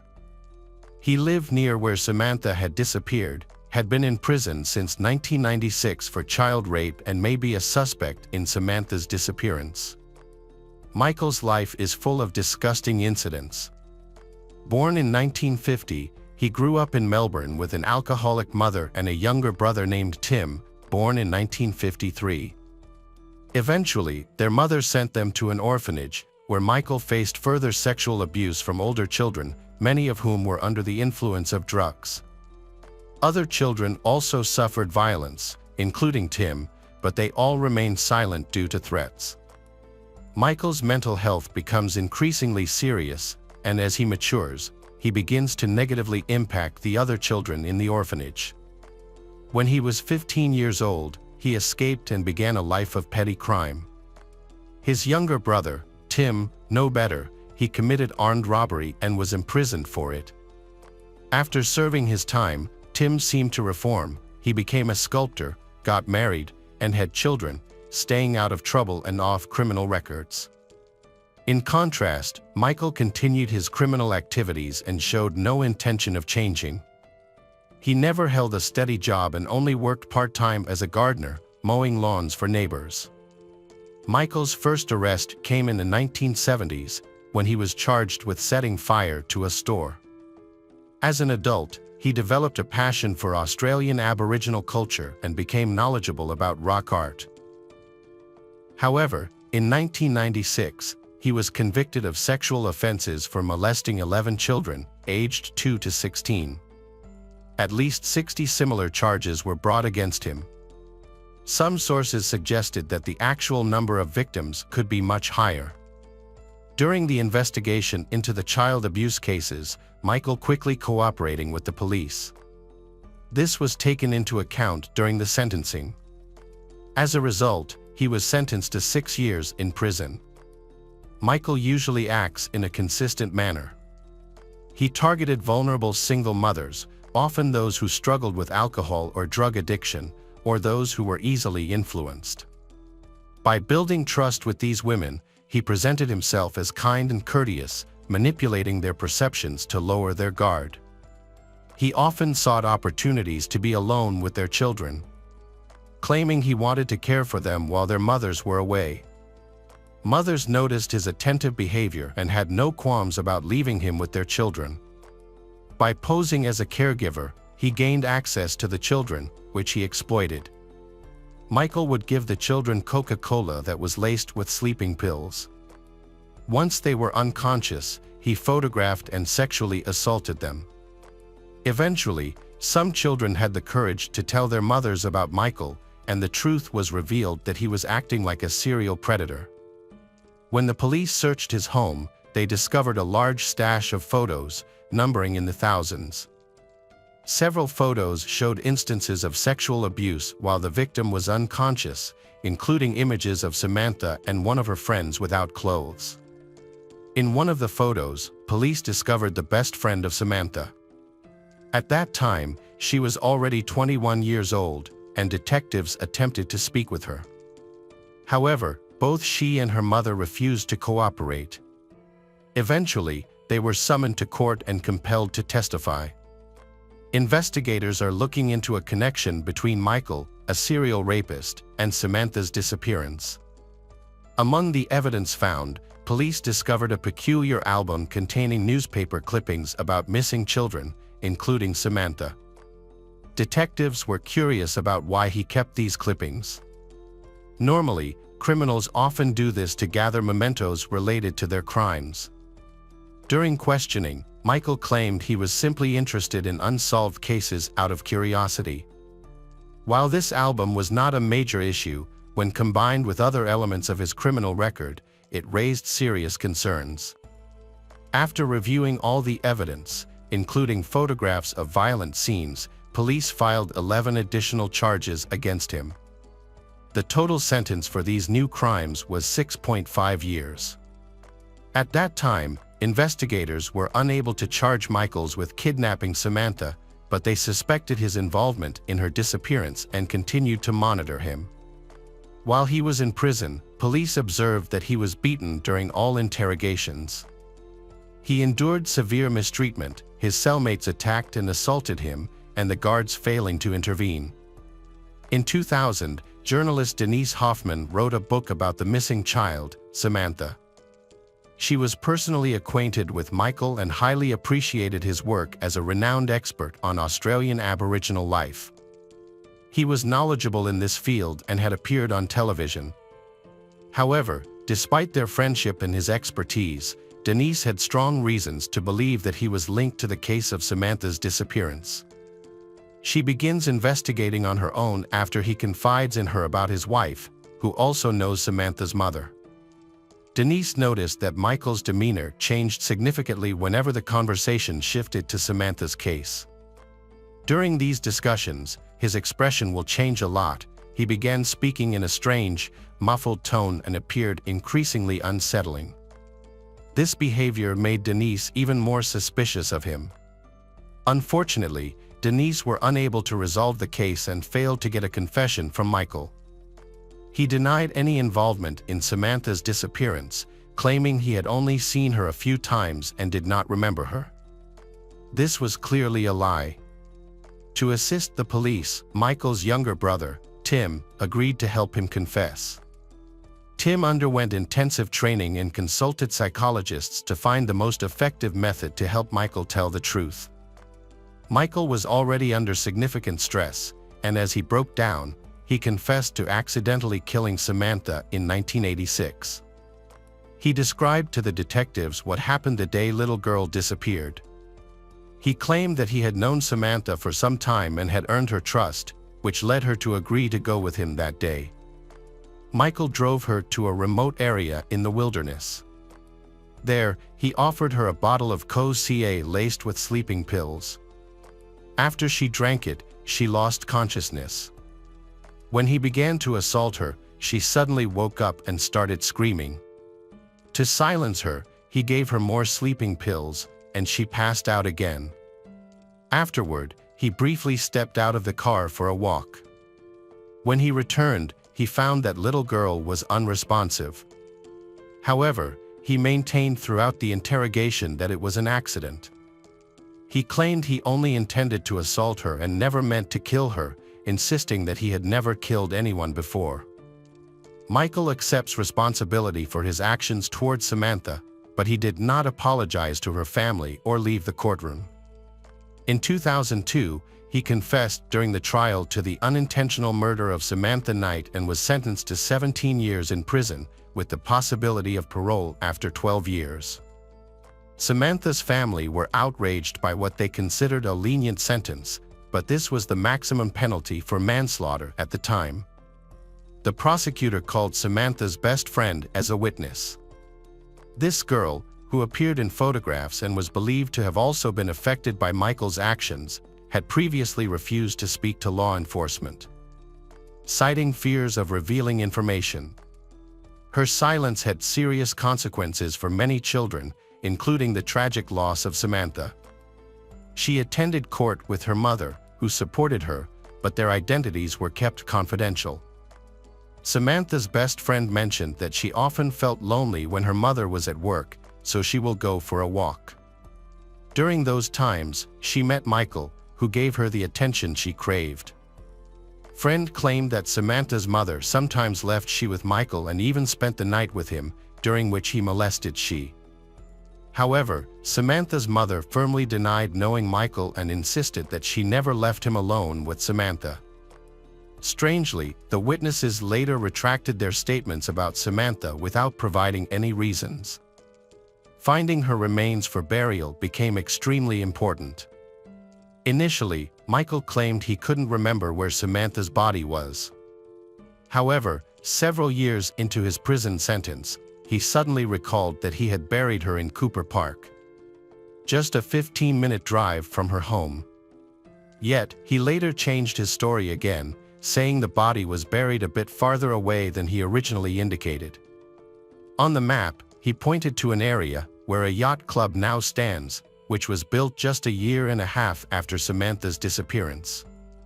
Despite extensive searches in the area using trained dogs, Samantha's remains have never been located. To this day, her body has not been found, and many doubt it will ever be found. In addition, Michael is also suspected in the disappearance of 5-year-old Renee Aitken, who vanished without a trace in South Wales in February 1984. When there was a thunderstorm, her brother went to check on her and noticed she was missing. He found her bed empty and the front door open. He told their parents, who then called the police. They began searching for her immediately. However, there was a storm at the time, so it's possible that all the evidence was washed away. Initially, the main suspect was Brian James Fitzpatrick. A man with a history of child kidnapping, he lived nearby and knew Renee's family. However, he died in a car accident just weeks before his trial. For many years, the case went cold, but in 2013, police revisited the investigation and looked into Michael. At the time of Renee's disappearance, he worked as a gardener close to their home. A family member recognized that he bore a resemblance to a suspicious man who had been seen behind their house. In Michael's scrapbook dedicated to missing children, there were articles and photos of Renee. Researcher Denise Hoffman believed that Renee's case shared similarities with the disappearance of another girl, Samantha, as both were small and light. Michael could have used drugs to incapacitate Renee's and sneak her out of the house. Michael was skilled at gaining the trust of children, causing suspicions that he was involved in Renee's kidnapping. Detectives questioned him about the incident, but he denied any involvement. They believed him, even though he had previously denied involvement in Samantha's case, which he later admitted. However, the police concluded there was not enough evidence to charge Michael with kidnapping, and Renee's case remains unsolved. She has not been found. Both the police and Renee's family believe she has likely been dead for a long time. While in prison, Michael developed an interest in Aboriginal culture and history, studying various materials on the subject. He authored several works, which were sent to libraries across Australia. In total, he wrote 16 pieces, ranging from 6 to 28 pages long. He also pursued studies in archaeology and earned a degree in that field. Michael was remarkably intelligent, impressing everyone with his capabilities. He has the potential to become a scientist and can contribute to research projects. However, he chose a path of crime. In 2014, Michael became eligible for parole after serving the minimum term of his imprisonment. This made the public extremely indignant, as many people believed he should remain in prison. Individuals like him will never change and will continue to pose a threat to society. Due to public backlash, Michael's request for parole was not granted and he remains in detention. The public, including Samantha's mother, wants Michael to spend the rest of his life in prison. She continued to suffer from the pain of losing her daughter. She could not give her daughter a proper burial and had never seen any sign of remorse from Michael. Supporters of Michael sought to challenge his sentence. They pointed to his participation in 55 therapy programs in prison, claiming he had undergone rehabilitation and was a model prisoner, he deserving of freedom. He behaved well and did not violate prison rules, leading to his release on September 5, 2019, at the age of 68. As part of the bail conditions, Michael was required to stay under strict supervision for an additional 5 years in a special facility for former prisoners. Police fitted him with a tracking bracelet, and he was given a lengthy list of 56 restrictions. These included bans on visiting public places, playgrounds, and schools, a prohibition on contacting minors, restrictions on leaving the country, a ban on changing his name or appearance. He was also subject to regular checks for drug and alcohol use. Despite these measures, there was no guarantee that Michael, the serial rapist, would refrain from committing further crimes. Even his younger brother, Tim, believed releasing him was a mistake. The public was outraged by his release, they fearing that he was already planning new crimes against children. When Michael was released, he had a large tumor in his groin, which he had refused to treat while in prison due to a lack of trust in the medical staff. After his release, he focused on his health, successfully treating the tumor and managing his heart disease. However, he declined medication to reduce his libido because he believed they would interfere with his other medications. Initially, Michael stayed in a shelter near Long Bay, but when the public discovered his location and began to pursue him, he was moved to a secret location. The public was outraged that once his supervision period ended, he would be completely free, able to change his name and appearance, get married, have children, and travel, opportunities that Samantha would never have. This led many to believe that his sentence was unfair. Welcome back, mystery lovers. Today's case is going to keep you on the edge of your seat. The case of a fair Elodie Kulik. At around midnight on January 11, 2002, the French Rescue Service received a heartbreaking call. A woman, her voice panicked, screamed that she had been kidnapped. Other voices could be heard in the background before the noise increased, and the attackers took over the phone, cutting off the call forever. The call left the rescue service extremely worried, but the operators were unable to gather any useful information. Attempts to call the number back were unsuccessful as it was either out of coverage or switched off. The situation led to an investigation into one of the most unusual crimes the police had ever encountered. They had no information, not even the name of the caller. The only option was to investigate the mobile phone number, but at the time, the technology could not accurately track the caller's location, so the technology was of no help. In the early morning hours of January 11, 2002, at around 7 a.m., a random driver in the rural area of Bacardi made a disturbing discovery. He noticed a car that appeared to have been abandoned in a ditch, with damage to the vehicle and the passenger door open. Concerned that the car had been stolen and abandoned, he called the police. When asked if anyone else was nearby, he replied that there was no one around. After making the call, he continued on his way. Since it was a remote area, it took some time for the police to arrive, and they arrived at the scene around 8 a.m. A Peugeot 106 was found upside down in a ditch, which seemed unusual as there was a clear and safe stretch of highway nearby, making it unlikely that it had ended up there by accident.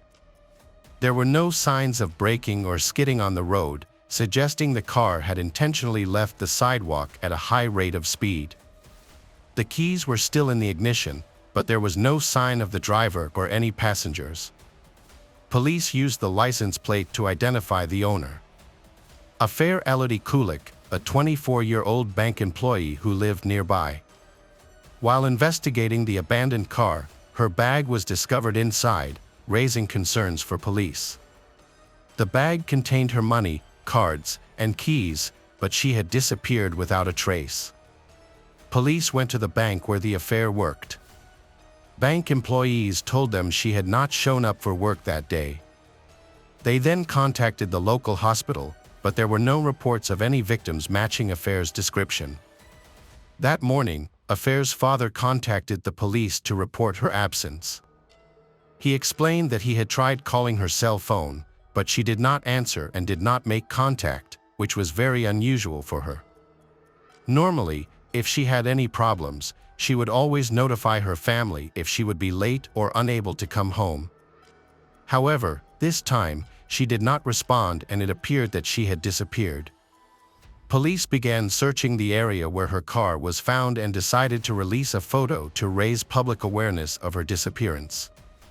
On the morning of Saturday, January 12, 2002, a worker from a nearby farm went to a landfill 12 kilometers from the station. In the distance, he saw what he initially thought was a tree trunk. However, as he got closer, he was horrified to discover the disfigured body of a woman. He quickly called the police to report his horrific discovery. When the officers arrived at the scene, they were confronted with a horrifying sight, the partially burned and disfigured body of a young woman, showing clear signs of a violent death. Tests are needed to confirm the identity of the body. The body was discovered nearly 6 kilometers away from where her car was found the previous day, which was unusual. Police noted that this area is not frequented by many visitors. It is isolated and not a tourist destination. This suggests that the suspect is likely a local resident. The crime scene was secured and thoroughly searched for evidence. The gendarme discovered a fresh cigarette, but that may have been discarded by the potential killer. Additionally, a condom containing male fluid was located next to the body. Police focused on finding tire tread marks from any vehicle that might have brought the affair to this location, but they were unsuccessful in locating any. All collected evidence was sent to forensic scientists for analysis. On January 12, the police contacted Affair's parents to inform them of the sad news. When the family learned of the incident, the parents were devastated by their daughter's death. Overwhelmed with grief, the mother attempted to end her life. She survived but fell into a coma, remaining in that state for years until her death in 2011. The desperate father was determined to find his daughter's killer. Affair was a highly intelligent and educated young woman. She studied law in northern France and later returned to her hometown of Péronne. At just 23, she was offered a position at a bank, where she excelled and quickly became the youngest director in the bank's history. She took great pride in her career accomplishments. In addition to her career success, Affair was also very beautiful, with blonde hair and blue eyes. The forensic examination of Affair's car determined that it was traveling at a low speed. There were no signs of collision with another vehicle, raising the possibility that someone inside the car might have deliberately driven it into the ditch. When police checked Affair's mobile phone, they found a call to the local rescue service shortly after midnight. The call ended suddenly after she managed to scream.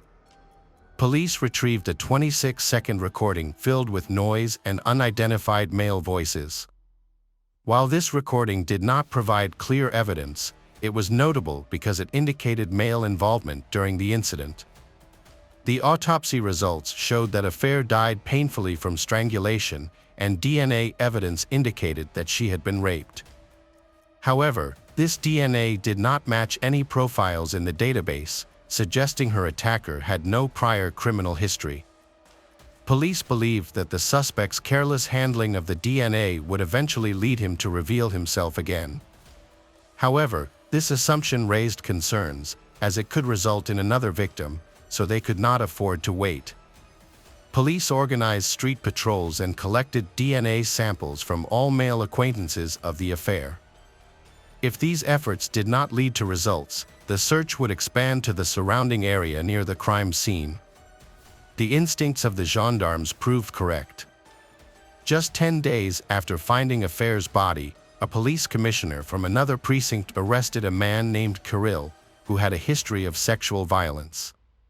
He was in the area on the night of the disappearance and later attacked another woman, who reported the incident. While Kirill admitted to harassing this woman, claiming it was just harmless flirting, he denied any involvement in Affair's murder. The investigation of Kirill involved checking his car, which had scratches containing gray paint. This paint matched the color of the Peugeot 106 driven by Affair. DNA samples were taken from Kirill for comparison. However, the analysis showed that the paint did not match Affair's car, and Kirill's DNA did not match any evidence from the crime scene. As a result, Kirill was released, and further inquiries into Affair's acquaintances did not produce any new leads. The case has no prime suspect and no new leads. It seems the investigation has reached a dead end. Meanwhile, Affair's grieving father Jackie remains closely involved in the investigation and begins his own investigations. In order to quickly find the culprit, he ensures that the case is widely reported in the media, hoping that this will lead to new leads. On April 15, 2002, 3 months after Affair's body was discovered, new clues emerged in the case. The police received a detailed report from audio experts who had analyzed the recording of Affair's last call to emergency services. The experts carefully filtered out the background noise and identified 2 distinct male voices among the cries for help. One voice was calm and tried to reassure the victim, while the other, more aggressive, argued that she needed to be killed. They noted that the attackers had a heavy accent typical of an area called Picard, which happened to be close to where Affair's body was found. However, this information did not make the police's task any easier.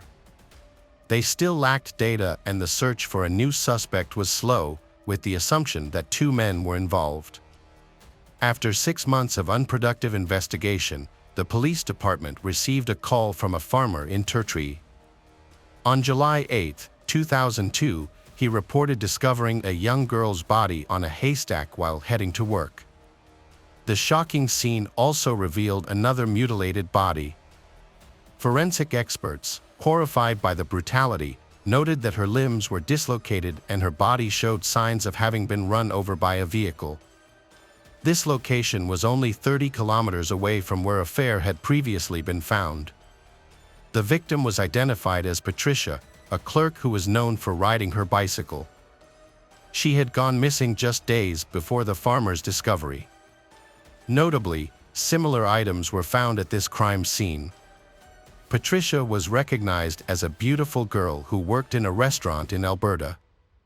It was clear to police that these cases were linked, as such violent incidents had never occurred in this previously peaceful area. Witnesses who saw Patricia shortly before her death reported that a black sedan was following her bicycle on the street. At the time, they did not think much of it.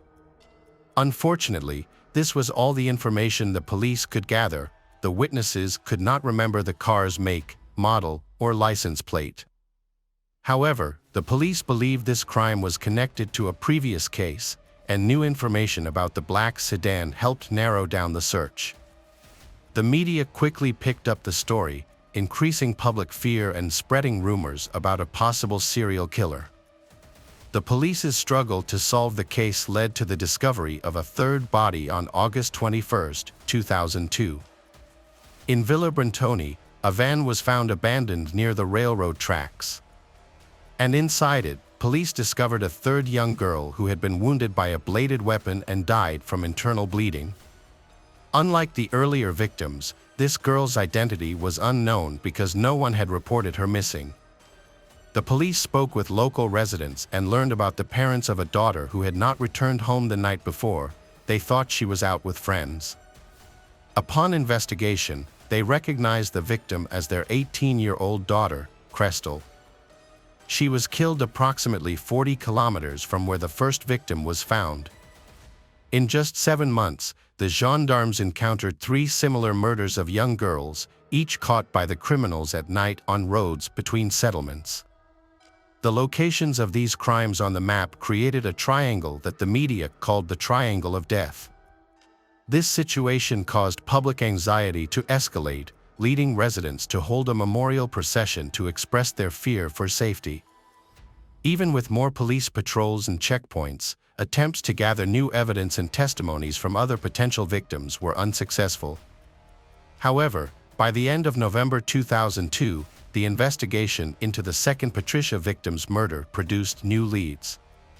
DNA found on the victim's clothing identified a suspect named Jean-Paul Conti, marking an important breakthrough for the police. Police arrived to question Conti, a man who had served 17 years in prison for a series of rapes. When he saw the police, he was very surprised. He remained calm and did not attract the attention of those around him. His home was located in the Triangle of Death, which included the locations where the 3 victims were found. Conti was arrested in the early morning of November 25, but police needed more evidence to link him to the murders. His DNA was only found on the clothing of the second victim, and there were no traces on the first and third victims. The investigation later determined that he was only involved in the murders of the second and third victims, resulting in a life sentence. In addition, it was confirmed that he could not have been involved in the murder of Affair, as he was in prison at the time. This indicates that the cases of Affair and the other victims are unrelated, revealing that there are at least 2 killers operating in the area, targeting young girls. The investigation resumed with meticulous efforts to identify all mobile devices that may have been in the vicinity where the body and a gray Peugeot 106 were discovered. A total of 14,000 signals were recorded and needed analysis. Specialists undertook a massive task that included reviewing over 600 sent messages, listening to more than 10,000 conversations, collecting 5,500 DNA samples from found mobile phones and conducting thousands of interviews. Police examined over 500 theories related to the crime, but none provided any leads. The department received numerous anonymous letters identifying various individuals as potential killers. Police followed up on these leads, which consumed a lot of resources, but ultimately did not advance the case. After a lengthy period, police offered a reward of €60,000 for information leading to the capture of the real criminal. However, this also failed to yield results, leaving the police at a standstill. 9 years after Affair's body was discovered, a new police officer joined the investigation. He was a young specialist with a fresh perspective and new skills. He suggested a method that focuses on analyzing the DNA found at the crime scene to search for close relatives of the DNA's owner, rather than just the owner themselves. This innovative technique was used for the first time in France in this case and proved to be a significant breakthrough in the investigation. Progress was made in November 2011 when police identified a relative of the killer. Evidence strongly suggested that the killer was part of the Wired family. It was believed that the elderly man was not involved, meaning that the perpetrator was likely his son. The Wired family had lived in the area for nearly 50 years and their son, Gregory Wired, was a 23-year-old plumber at the time of the murder. To protect the information, police kept his identity a secret for several weeks. However, they were disappointed to discover that Gregory Wired had died in a traffic accident shortly after the Affair murder in November 2003, which was officially ruled a fatal accident. The Gregory's death shortly after Affair's murder explained why his DNA was not found during random sampling of local residents from 2002 to 2010. His profile closely matched the description of the criminal. Gregory, known to his friends as a motorsport racing enthusiast, was cheerful but had a violent streak. He abused alcohol and often lost control when intoxicated, making him prone to aggression. To conduct a DNA examination of the suspect, authorities decided to exhume his body from the cemetery for testing. The results revealed a complete match, identifying one of the killers. The next step for the gendarmerie was to find the owner of the second voice from Affair's last call recording. They began by investigating Gregory's immediate circle. The police aimed not only to piece together the events, but also to ensure that no further threats existed for other young women. While only traces of Gregory were found on the condom at the crime scene, another male voice was clearly captured on the recording. Police then investigated Willie Bardon, a former plumber and bartender who was a close friend of Gregory's. They had many interests in common, and a recording confirmed that it was his voice. Willie lived nearby, and police knew of his past allegations of violence against women, although those incidents did not result in legal action. Witnesses reported that he had chased them in his car. Despite his troubled past, he had no criminal record, which meant that his DNA was not in the police database. He vehemently denied any involvement in the crime and claimed that the police were mistaken. Ultimately, his DNA was not found at the crime scene. In late March 2013, Gregory's ex-girlfriend assisted police in identifying the voices of Gregory and Willie by listening to a recorded phone call. Willie, who had a recognizable accent, was recognized by people who knew him. Despite this evidence, Willie denied any involvement in Affair's death, maintaining his innocence. Some described him as a kind man, a caring husband and father, while others painted a different picture, noting his impulsive behavior, extramarital affairs, alcohol abuse, and repeated advances toward women. Nevertheless, the case against him went to court. The prosecution's case rested largely on the identification of Gregory's girlfriend's voice and several others. Despite the lack of substantial evidence, the court ruled in favor of the prosecution. In 2019, 45-year-old Willie Bardon was convicted of gang rape, kidnapping, and murder and sentenced to 30 years in prison. While in custody, he attempted to end his life to prove his innocence. His lawyers quickly filed an appeal, and which was accepted. They argued that the voice on the crucial recording belonged to someone else. Experts analyzed the recording but could not confirm whether it was actually his voice, as it was unclear and discontinuous. This uncertainty raised doubts about the evidence against him. As a result, his conviction was appealed and Willie was acquitted due to insufficient evidence. He was released from prison on September 25, 2020. The story continues. A new trial began, and on July 1, 2021, Willie was convicted again and sentenced to 30 years in prison. His attorney appealed the decision, but the appeal was rejected. The defense team expressed their commitment to doing everything possible to free this innocent man, but he remains in custody.